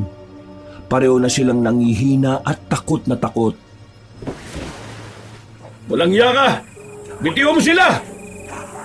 Matapang! Yan ang gusto ko sa mga napapadpad dito sa Baryo Linggit. Kapag may ginawa ka masama sa asawa ko at kay Aling Din, papatayin kita! Bakit hindi mo sila kunin dito? Meron tuloy akong biglang naisip. Hindi kita papatayin, kundi gagawin kitang isang abwak. O di kaya'y sa'yo ko na lang ipapamana ang pagiging asma ka. Mamamatay muna ako bago mangyari yon. Pasensya na, pero sinabi ko naman sa'yo na hindi kita papatayin. Ito na lang muna mga kasama mo ang uunahin ka. Wag! Hindi pinakinggan ni Kuya Riv ang pinunong aswang. Walang kaabog-abog na pinugot ng aswang na asbo ang ulo ni Aling Din. Nang makita yon ni Ate Vera ay nagsisisigaw siya at nagmamakaawa ng tulong sa asawa. Sinubukang sumugod ni Kuya Riv pero pinigilan ko siya. Alam ko kasi na kapag lumapit siya roon ay siguradong katapusan na namin. Sa sobrang takot naman ni Ate Vera habang nagkakawag kay Dakngat ay napaihina siya sa salawal. Pero tumawa lang ang mga aswang na naroon sa tuktok ng malaking bato. Hindi mo ba ililigtas ang asawa ba? Takot na siya, oh! Sagipin mo na siya rito. O hindi kaya naman kung talagang mahal mo siya, magkasundo ka sa akin. Ililigtas ko ang buhay niya at ng anak mo. Kung papayag kang maging isang aswang, kung papayag kang manahin ang pagiging asma, saktong-sakto sa malakas mong pangangatawan at katapangan ng pagiging asma. Kaya, ano pang hilihintay ba? Magdesisyon ka na habang hindi ba nagbabago ang isip ka? Kuya Riv, huwag kang makinig sa kanya. Nagsisinungaling lang siya. Sigurado kapag lumapit ka ron, uunahin kanyang patayin. Aba, magaling kang bata ha. Alam na alam mo kung paanong tumakbo ang utak ka. Nakakamangha ka rin. Parang ang sarap niyong gawing aswang na dalawa. Kahit kailan, hindi ako magiging katulad mo. Mas gugustuhin ko na lang mamatay. Hindi uubra mga ganyan niyo sa lugar na ito. Ako ang masusunod. At kung ano ang gusto ko, ay yun ang mangyayari. Tama na usapan na ito. Nagbago ng isip ka. Dahil dyan, mamamatay na rin ang babae kita. Sa bilis ng pangyayari ay hindi naman halos namalayan ang ginawa ni Mang Amon kay Ate Vera. Walang kaabog-abog niyang sinaksak sa dibdib ang ginang gamit lang ang matutulis niyang kuko. Bumulwak kaagad ang dugo nun. Lalo na nang higitin niya ang puso at iangat. Tumitibok-tibok pa to bago niya piratin at kagatin. Pagkatapos ay saka niya hinagis kay Dakngat ang walang buhay na katawan ni Ate Vera na dilat pa ang mga mata. Mamamatay kang aswang ka! Itaga mo yan sa bato! Pasugod na nga si Kuya Riv nang awatin namin siya ni Santi. Hirap na hirap kami pero mabuti na lang ay nagising si Dongyan na nakatali at nakapasan sa likod niya. Nang umiyak ang batang lalaki ay tila natauhan si Kuya Riv. Huminahon siya at umiiyak na pinagmasdan sa malayo ang walang buhay niyang asawa na nilalayo na roon. Umalis na rin si Mang Amon nang hindi namin namamalayan. Kinuha niya at binitbit ang anak para patahanin. habang kami naman ay nagmamasid sa paligid. Kailangan na nating umalis. Saan na tayo pupunta nito? May paparating na mga aswang, oh. Mamamatay na tayo dito. Hindi tayo mamamatay dito, guys. Nakaisip kami ng plano ni Kuya Riv. Bumalik kayo ron sa simbahan. Ha? Bakit tayo babalik doon, kuya? Hindi naligtas doon, di ba? Kanina, nang tumatakbo tayo, may nakita kong lagusan sa bandang kaliwa. Pababa yun, pero hindi ko na naituro sa inyo dahil nagmamadali tayong lahat. Anong ibig sabihin nun? Nung nagsusundalo pa ako sa Mindanao, may mga simbahan doon na merong underground shelter. Sa nakita ko kanina sigurado akong isa yung shelter. Magmadali na kayo at magtago ron hanggang sa sumikat ang araw. Saan ka pupunta, kuya? May demonyo kung papatayin. Santi, ikaw naman ang bahala kay Dong yan, ha? Ipagkakatiwala ko na ang buhay ng anak ko sa'yo. Bilisan nyo na. Paparating ng ibang aswang. Magtago na muna kayo sa isang gilid at lilituin ko ang mga sumusunod sa atin. Sige, kuya. Mag-ingat ka. Nawa ay magkita-kita tayo pag sikat ng araw. Ayaw ko man ay wala na akong nagawa, Kabanong. Nagtago na nga kami sa isang sulok habang si Kuya Riv ay nagsisisigaw para agawin ang atensyon ng mga aswang. Nang sumunod ang mga yon sa kanya, ay bumalik na nga kami sa lumang simbahan. Katulad ng inaasahan, wala na mga aswang doon. Hindi ko na inisip kung maaamoy pa ba nila kami o hindi. Basta makaligtas lang kami. Yun na lang ang nasa utak ko. Sinunod ko ang mga instruksyon ni Kuya Riv. Pumaling kami sa kanan hanggang sa makita ang isang daan na pababa. Ito na kaya yung sinasabi ni Kuya Riv? Siguro nga, hindi ko rin alam eh. Sa tingin mo, Tol, ito na ba yon? Wala ka bang nararamdaman na kakaiba o kung ano man? Meron akong kakaibang nararamdaman dyan. Huwag na tayong tumuloy, Kuya Ray, Ate Santi. Pero ito lang yung naisip ni Kuya Riv na magandang pagtaguan natin eh. Sigurado kung may kung anong hindi maganda dyan, kuya. Pero tama rin naman si Kuya Riv eh. Wala tayong iba ng pagtataguan. Ano, tutuloy na ba tayo? Pagtango nila, kahit nag-aalangan ay napabuntong hininga na lang ako. Nakita ko pa na inalo-alo ni Santi si Dong yan dahil humihikbi-hikbi na naman to habang hinahanap ang mga magulang. Naawa ko para sa bata pero wala naman akong magawa. Sige na, tara na. Bumaba na tayo. Wala nang ibang choice eh. Hahanap ako sa ilalim na mapagtataguan natin hanggang sa mag-umaga na. Dahan-dahan kaming bumaba hanggang sa marating ang pinakadulo kung saan naroroon ang pinto. Hinawakan ko ang siradura.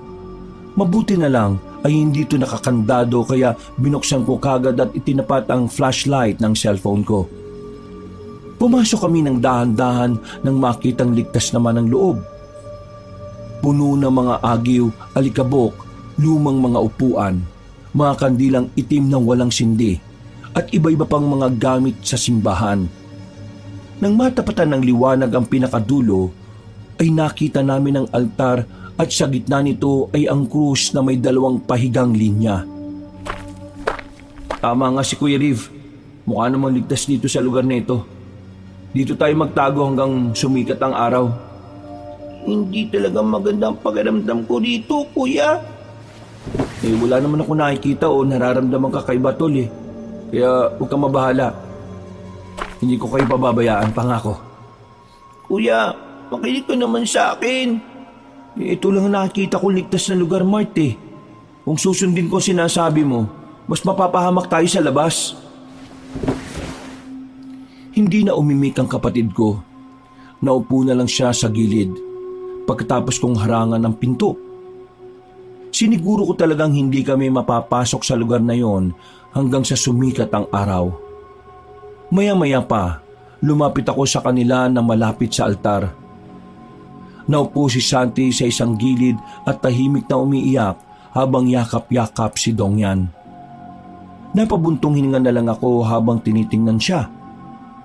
Hindi ko na rin kasi alam kung papaano ko siya pakakalmahin. kahit ako mismo ay naramdaman ko na rin ang panginginig ng kalamnan ko. Hanggang sa mapatingin ako sa krus na may pahigang linya. Napaisip tuloy ako kung ano ang ibig sabihin nito. Ngayon lang kasi ako nakakita ng ganitong klase ng krus. Parang antena naman to.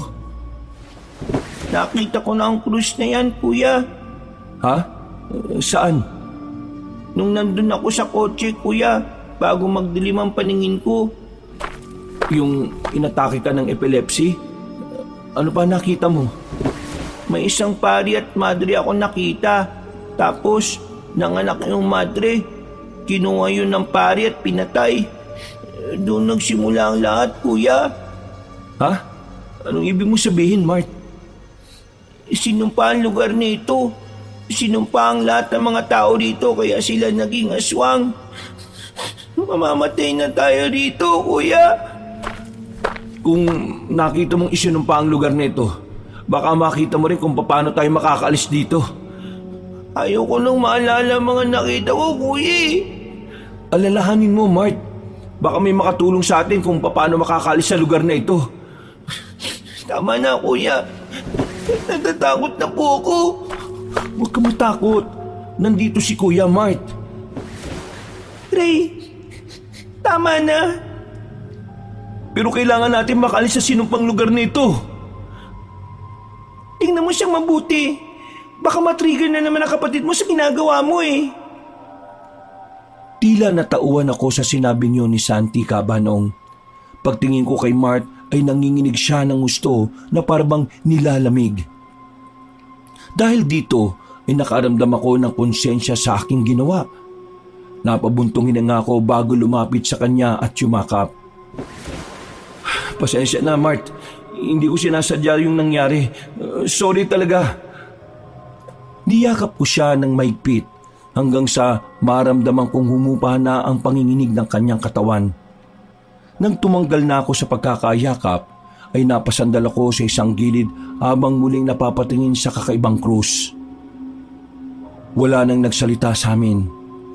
Ilang minuto rin kaming tila nilamon ng katahimikan. Hanggang sa makarinig kami ng may hinang dagundong. Napatayo ako at napatingin sa mga kasama ko. Pero bago pa makapagsalita, ay biglang lumindol ng bahagya. Natumbang ilang upo ang nasa harapan kaya naalarma kaming lahat.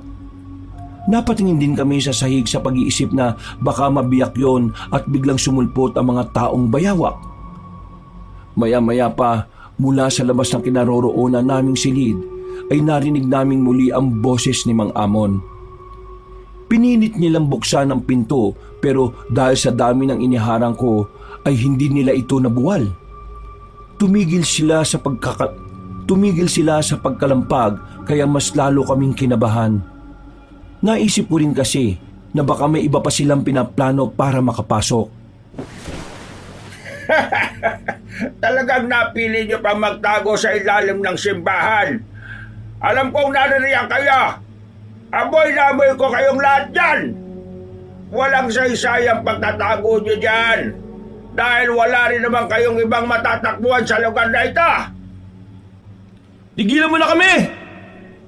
Sige, pagbibigyan ko kayo.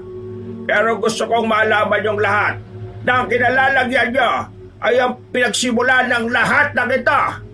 Ang sumpalang lugar at ang pagiging aswang ng mga tao sa baryo ay dyan nagsimula. Hindi ba, Mart? Takot akong napatingin kay Mart. At gano'n na lang ang gulat namin dahil unti-unti na naman siyang nanginig. Pagkalaon ay namuti ang kanyang mga mata. Kaya takot akong lumapit at tinawakan ng nakababata kong kapatid. Nagulat na lang ako nang tila makaramdam ng kakaiba nang dumampi ang katawang ko sa kanya. Para akong hinigop ng kung anong enerhiya hanggang sa mapadpad ako sa kung saan. Umugong ng malakas kaya napahawak ako sa magkabilang tenga ko. Pagkatapos ay tila nilamon na ng matinding dilim ang kapaligiran. Pagdilat ng mga mata ko ay nakatayo na ako sa labas at katapat ang simbahan. Hindi pa tuluma at hindi pa rin dalawa ang pahigang linya. Makulimlim ang paligid at nakita ko ang mga tao na nagtatakbuhan papasok sa loob. Nakitakbo rin ako para makita ang pangyayari sa loob ng simbahan. Pagdating doon ay nakita ko ang isang pari na binubugbog ng mga tao. Nakita ko rin doon ang ilang mga tao galing sa baryo. Sina Butchok, Dakngat at si Inka Mona. Si Mang Amon ang nangunguna sa pagbugbog sa nasabing pari. Hindi rin naman nagbago ang kanilang mga itsura. Naging mas mukha lang silang malinis at mas bata-bata pa. Meron din sa likuran ng pari ng mga sakristan na pinahihirapan, pati ang ilang madre. Lahat sila ay galit na sinasaktan ng mga taga-baryo. Hindi mo lang pinagsamantala ang anak ko. Pinatay mo pa siya pati ang sanggol. At lahat kayo, success sa mga yan. Pinagtakpan niyo ang paring ito. Kaya hindi kayo karapat-dapat na tawagin mga makadiyos.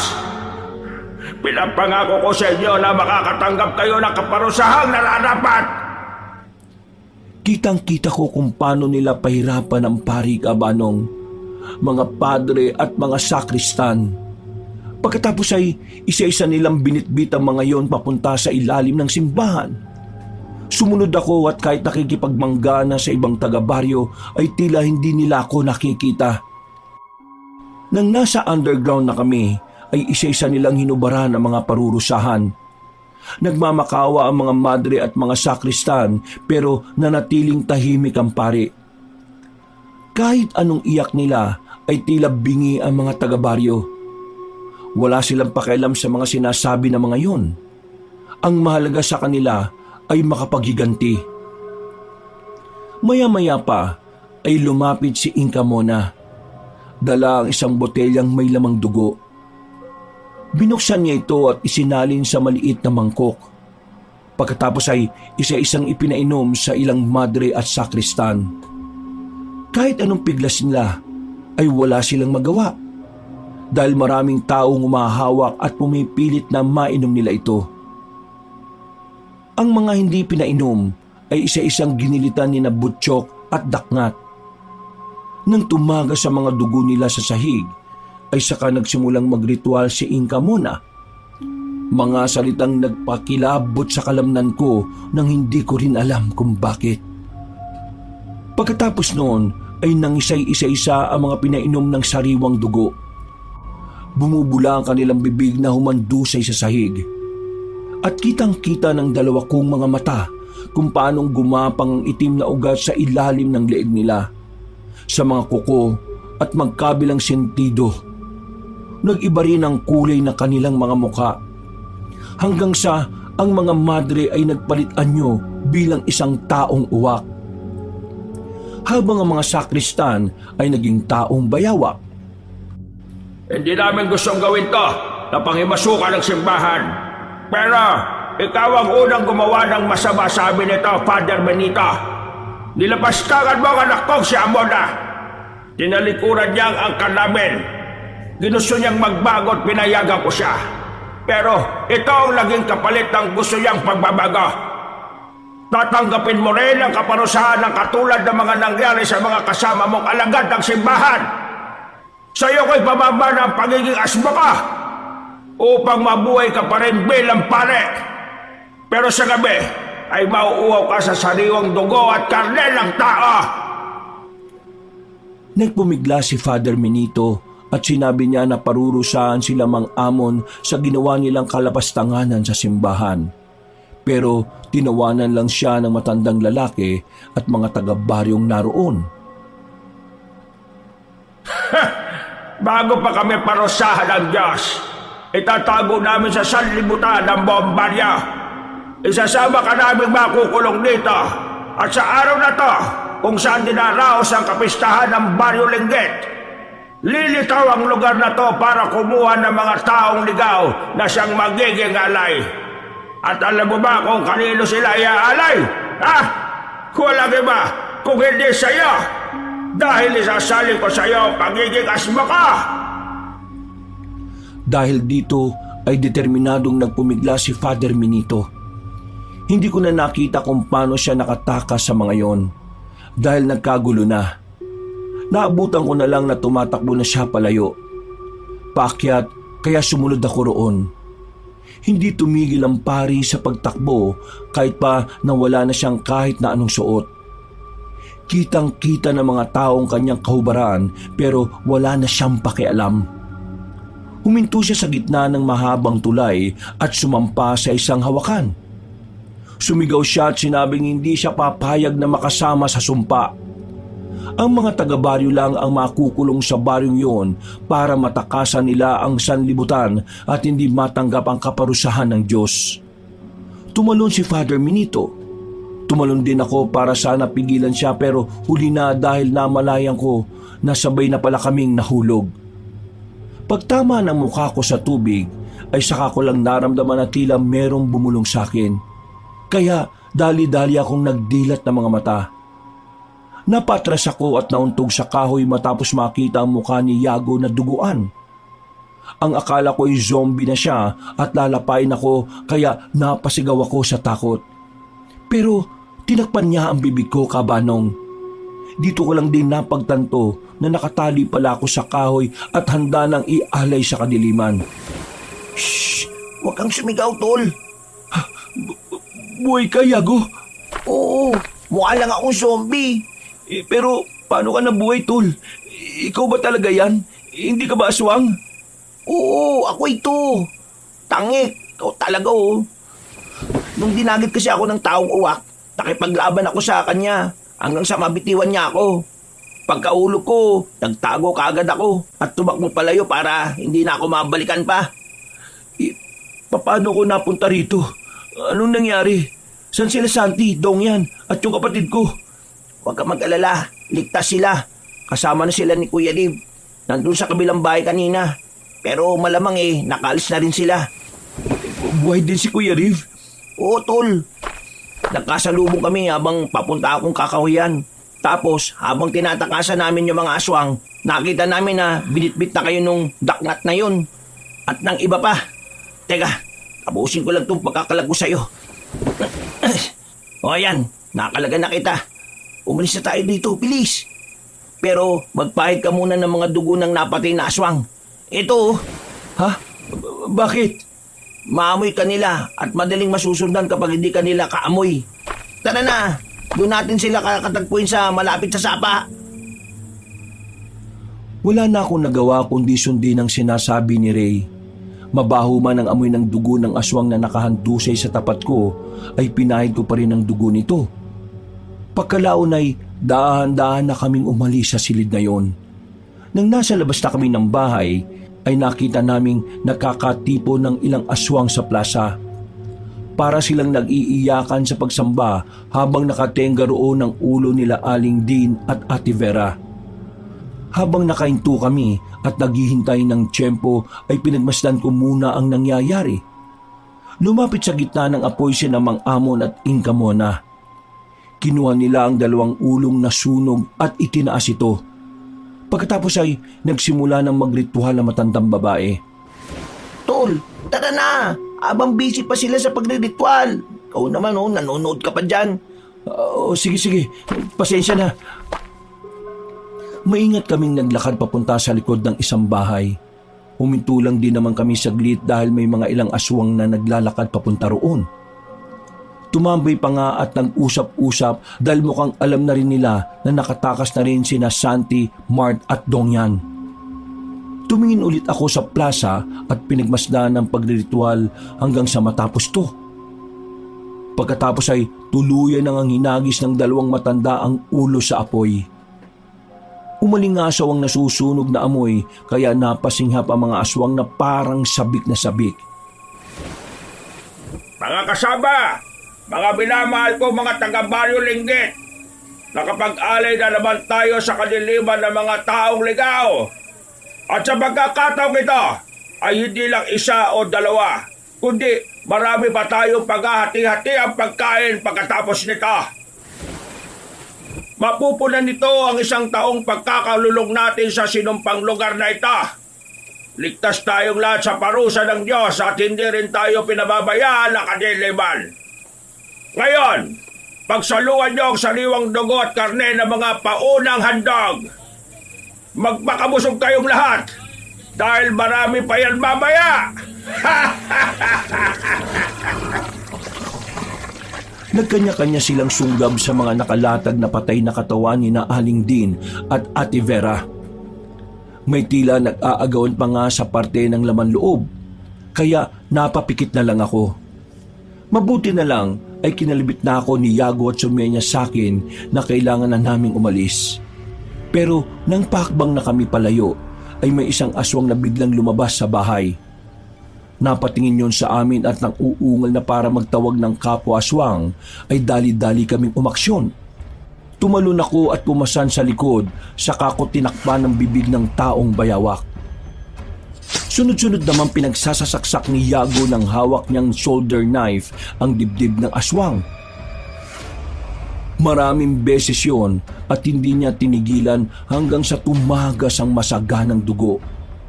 Nang maramdaman kong patay na ang aswang, ay saka ko lang ito binitiwan.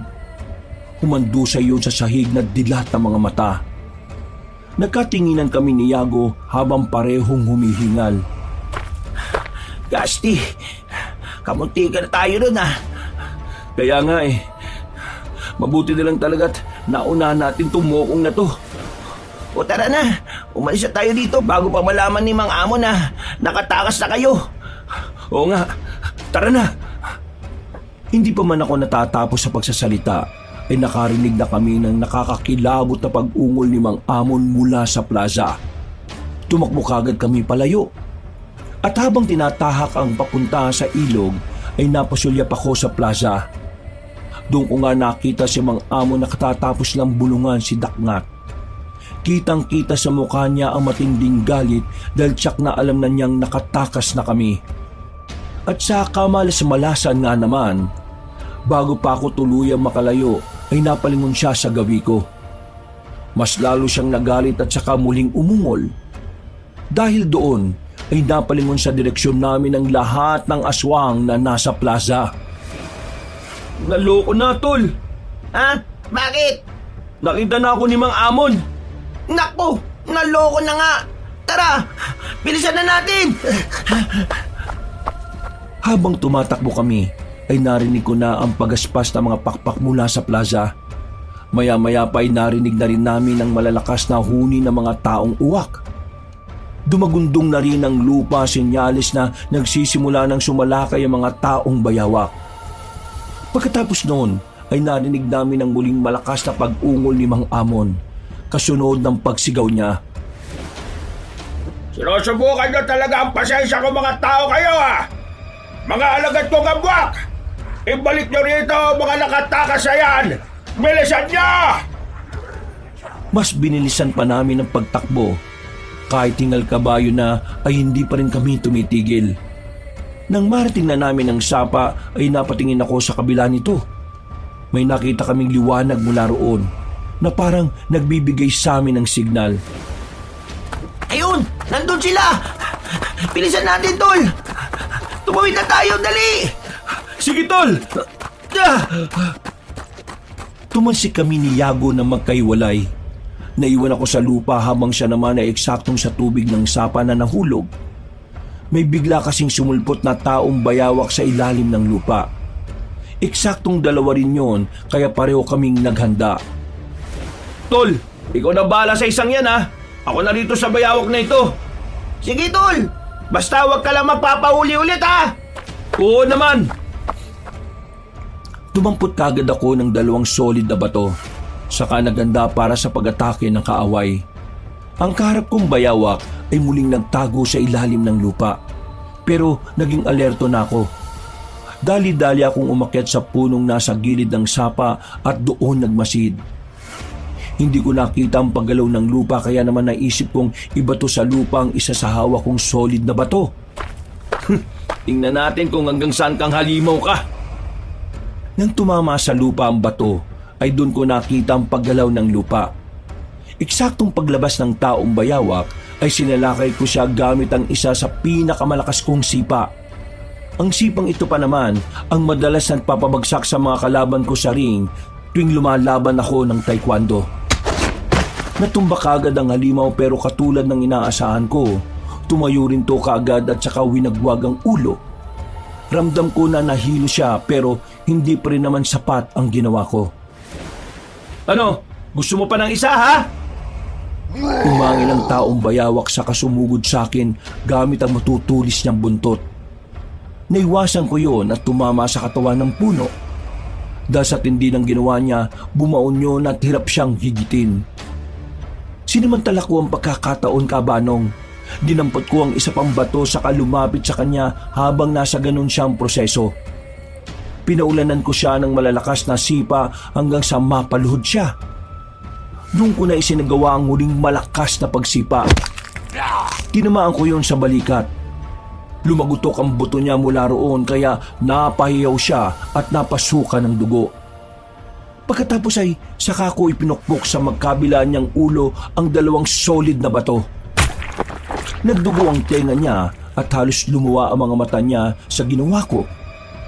Nang pupukpukin ko pa sana siya ng isa pa ay hindi ko na itinuloy. Tumirik na kasi ang mga mata niya bago bumagsak. Naiwan lang ang buntot niyang nakabaon sa puno.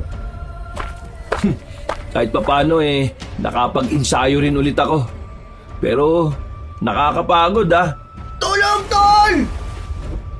Nang lungunin ko si Yago ay tila may humahatak sa kanya sa ilalim ng sapa.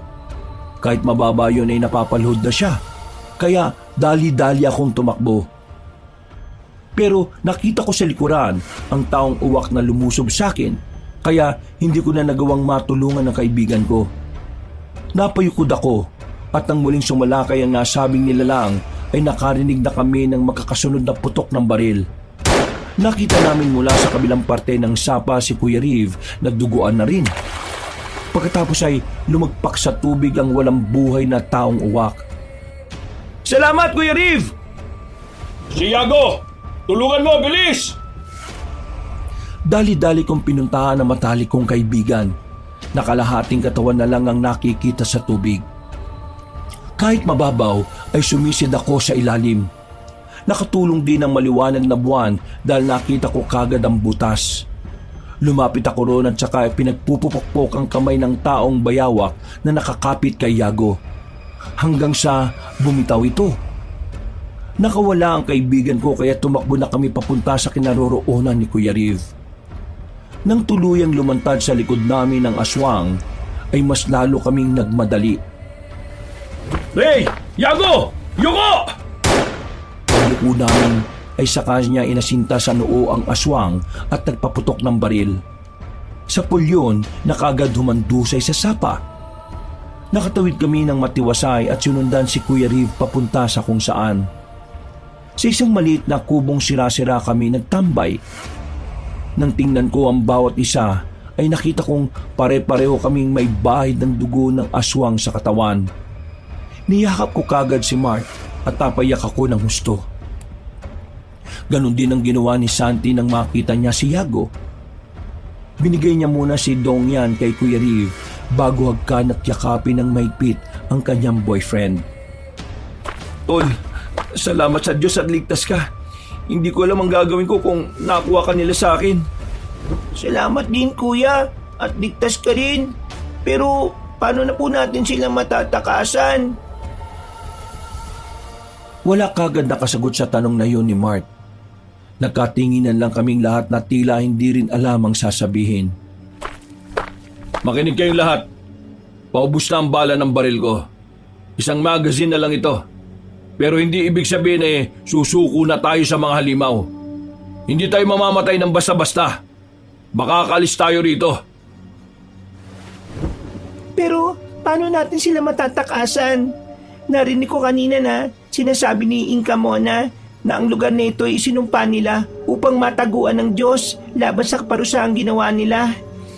Isang beses sa isang taon, lumilitaw daw ang baryo linggit para manguha ng taong ligaw at gawin nilang sakripisyo sa kadiliman. Pagkatapos ay hindi na ulit sila makikita pa. Sa pagkakaintindi ko, katulad ng mga taga-baryo, nakakulong na rin tayo sa sumpa. Yung pala ang dahilan kung bakit kahit saan tayo magpunta paikot-ikot lang tayo rito lahat. Ang ibig ba nung sabihin hindi natin sila matatakasan? Oh, Kuya Riv, Wala na talagang way para makaalis tayo sa lugar na ito. Kahit makaligtas tayo ngayon at abutin ng umaga, pagsapit ulit ng gabi, aatakin ulit nila tayo. Magpapaulit-ulit lang yun hanggang sa mahuli na nila tayo at mapatay. Wala na talagang ibang paraan. Meron pa. Napatingin sa akin ang lahat habang ako naman ay napatingin lahat ng seryoso kay Mart. Bigla akong naalala, doon sa underground ng simbahan, nung tumirik ang mga mata mo, Mart, nung hinawakan kita, bigla akong parang dinala sa unang panahon kung saan parang nag-i-exist pa talaga ang lugar na ito. Ha? Anong nangyari, Tol? Nakita ko ang lahat kung paanong nagsimulang isumpa ang lugar na ito. At sa palagay ko, alam ko kung paanong matatakasan ng sumpa. Ha? Paano? Katulad nung ginawa nung pare. Tumalon siya sa tulay at nagpakalunod. Ha? Kailangan din nating magpakalunod. Sa palagay ko, kailangan nating malunod at mamatay para makalis tayo sa sinumpang lugar na ito. Sa palagay mo lang, ibig sabihin hindi ka sigurado? Ganun na nga, Santi. Paano kung di tayo makaalis pagkatapos nito? Mamamatay lang tayo sa wala. Mas mabuti ng subukan yun kaysa mamatay tayong inaalay sa kadiliman. Ayaw kong sapitin ang katulad ng nangyari sa ibang mga taong biktima ng aswang. Oo, sang-ayon ako sa sinabi ni Ray. Kung mamamatay lang din naman kami ng anak ko rito, mas mabuting may nasubukan akong paraan para maisalba ang buhay namin. Sigurado ako na kung buhay lang ang asawa ko ngayon, yun din ang sasabihin niya. Tama. O ano guys, wala nang atrasan to. Kailangan na natin gawin to habang hindi pa huli ang lahat. Habang wala pa yung mga aswang. Nandiyan na po sila sa labas. Nararamdaman ko na sila. Pagdungaw nga namin sa bintana ng sira-sirang kubo, may nakita na nga kami mga namumulang mga mata ng aswang sa di kalayuan. Napatingin na lang kami ni Yago sa katawan namin. Dahil halos wala na kasi ang dugo ng aswang dahil nabura ito nang tumawid kami sa sapa kanina. Nagkaisa na nga kami na pumunta sa tulay. Pero bago makalabas ng sira-sirang kubo ay may dalawang babaeng abwak na kaagad na sumalubong sa amin. Pero mabuti na lang at alerto talaga si Kuya Riv. Dahil sa kasanayan niya sa pagiging sundalo, kaya mabilis niyang napatay ang mga yon. Nagsimula na kaming tumakbo sa gilid ng sapa, kabanong. Diniretso lang namin yon hanggang sa hindi kalayuan ay naaninag ko na nga ang tulay. Ayun! Mga kasama! Nakikita ko ng tulay! Bilisan natin! Pagsulyap ko kay Mart ay nakita kong pagod na siya. Huminto ako at dali-dali ko siyang inakay. Hindi naman na siya tumanggi dahil alam niya na rin sa sarili niyang pagod na talaga siya. Ganun na rin ang ginawa ni Yago sa kanyang girlfriend. Ako, si Kuya Riv at Yago, lahat kami ay may akay-akay na umaakyat papuntang tulay. Subalit, pagdating namin doon, ay tumambad kagad sa aming mga paningin si Mang Amon, Inka Mona, Dakngat, Butchok at ang iba pang mga aswang na natatandaan kong napatay namin. Nagulat kami dahil para sila mga nabuhay na bigla. Teka, paano ka nabuhay, Butchok? Pinatay na kita! Sigurado ako napatay na kita! Pati yung mga ibang taga-baryo na aswang na napatay natin, buhay din sila! Paano to nangyari? Naging immortal na ba kayong lahat dahil sa sumpa? Natumbok mo, batang-bata! Matalino ka talaga mag-isip kaya bagay na bagay ka rin na magmana ng kapangyarihan ng asma. O kung ayaw mo naman, gagawin ko na lang kayong isang ordinaryong kapwak. Kapag babae, magiging para kayong taong uwak na may kakayahang lumipad at makakita kahit gaano pa kalayo. Kung lalaki naman, magiging mga taong mayawa kayo na tila gagawing dagat ang lupa na kaya niyong sumisid sa ilalim nito. Wala kaming pinipili dahil uuwi na kami. Ala? Uuwi na kayo? Hindi kayo pwede umuwi dahil hindi pa tapos ang pista. Di pigilan mo kami kung kaya mo, pero wala ka na magagawa dahil aalis na kami sa sinumpang lugar na ito. At paano mo naman gagawin yan? Gagawin namin ang katulad ng ginawa ni Father Benito. Ha? Huwag mong babanggitin ng walang yang pangalan na yan. Siya ang dahilan kung bakit nangyari ang mga ito. Siya ang dapat na nagdurusa sa paulit-ulit na sumpa na ito. Siya ang totoong sumpa. At dahil sa binanggit mo ang walang yang pangalan na yon, nagbago na ang isip ko. Lahat kayo ay mamamatay. Kukunin namin ang mga ulo nyo at susunugin. Pagkatapos ay kakainin namin ang mga laman loob nyo at sisip-sipin ang mga sariwang dugo nyo. Kahit ang mga buto nyo ay sasairin namin o kahit ang kukunin nyo. Sinisiguro kong walang matitira sa pagkatao ninyo at hindi kayo maaalala ng lahat. Wala kaming pakialam sa mga pinagsasasabi mo. Ngayon na, Kuya Dave! Yago! Pagkasabi kong yun, ay magkakasunod na pinaputukan ng baril ni Kuya Reeve sa ulo si Mang Amon at si Yago naman ay binato kay Inka Mona ang soldier's knife na tumama sa kanyang dibdib. Pero buhay pa rin sila at umismid lang kaya makakasunod na kaming tumalon sa tulay. Sinubukan pa kaming abutin ng mga aswang pero hindi na nila nagawa pa. Bumuluso kaming lahat pababa at naghawak-hawak na mga kamay. Siniguro naming walang aahon sa amin na hindi nalulunod upang sabay-sabay kaming makaalis sa sinumpang lugar na yon. Unti-unti na akong nawala ng hangin kaya masinigpitan ko ang kapit kay Mark. Hanggang sa tila lamunin na lang ako ng liwanag.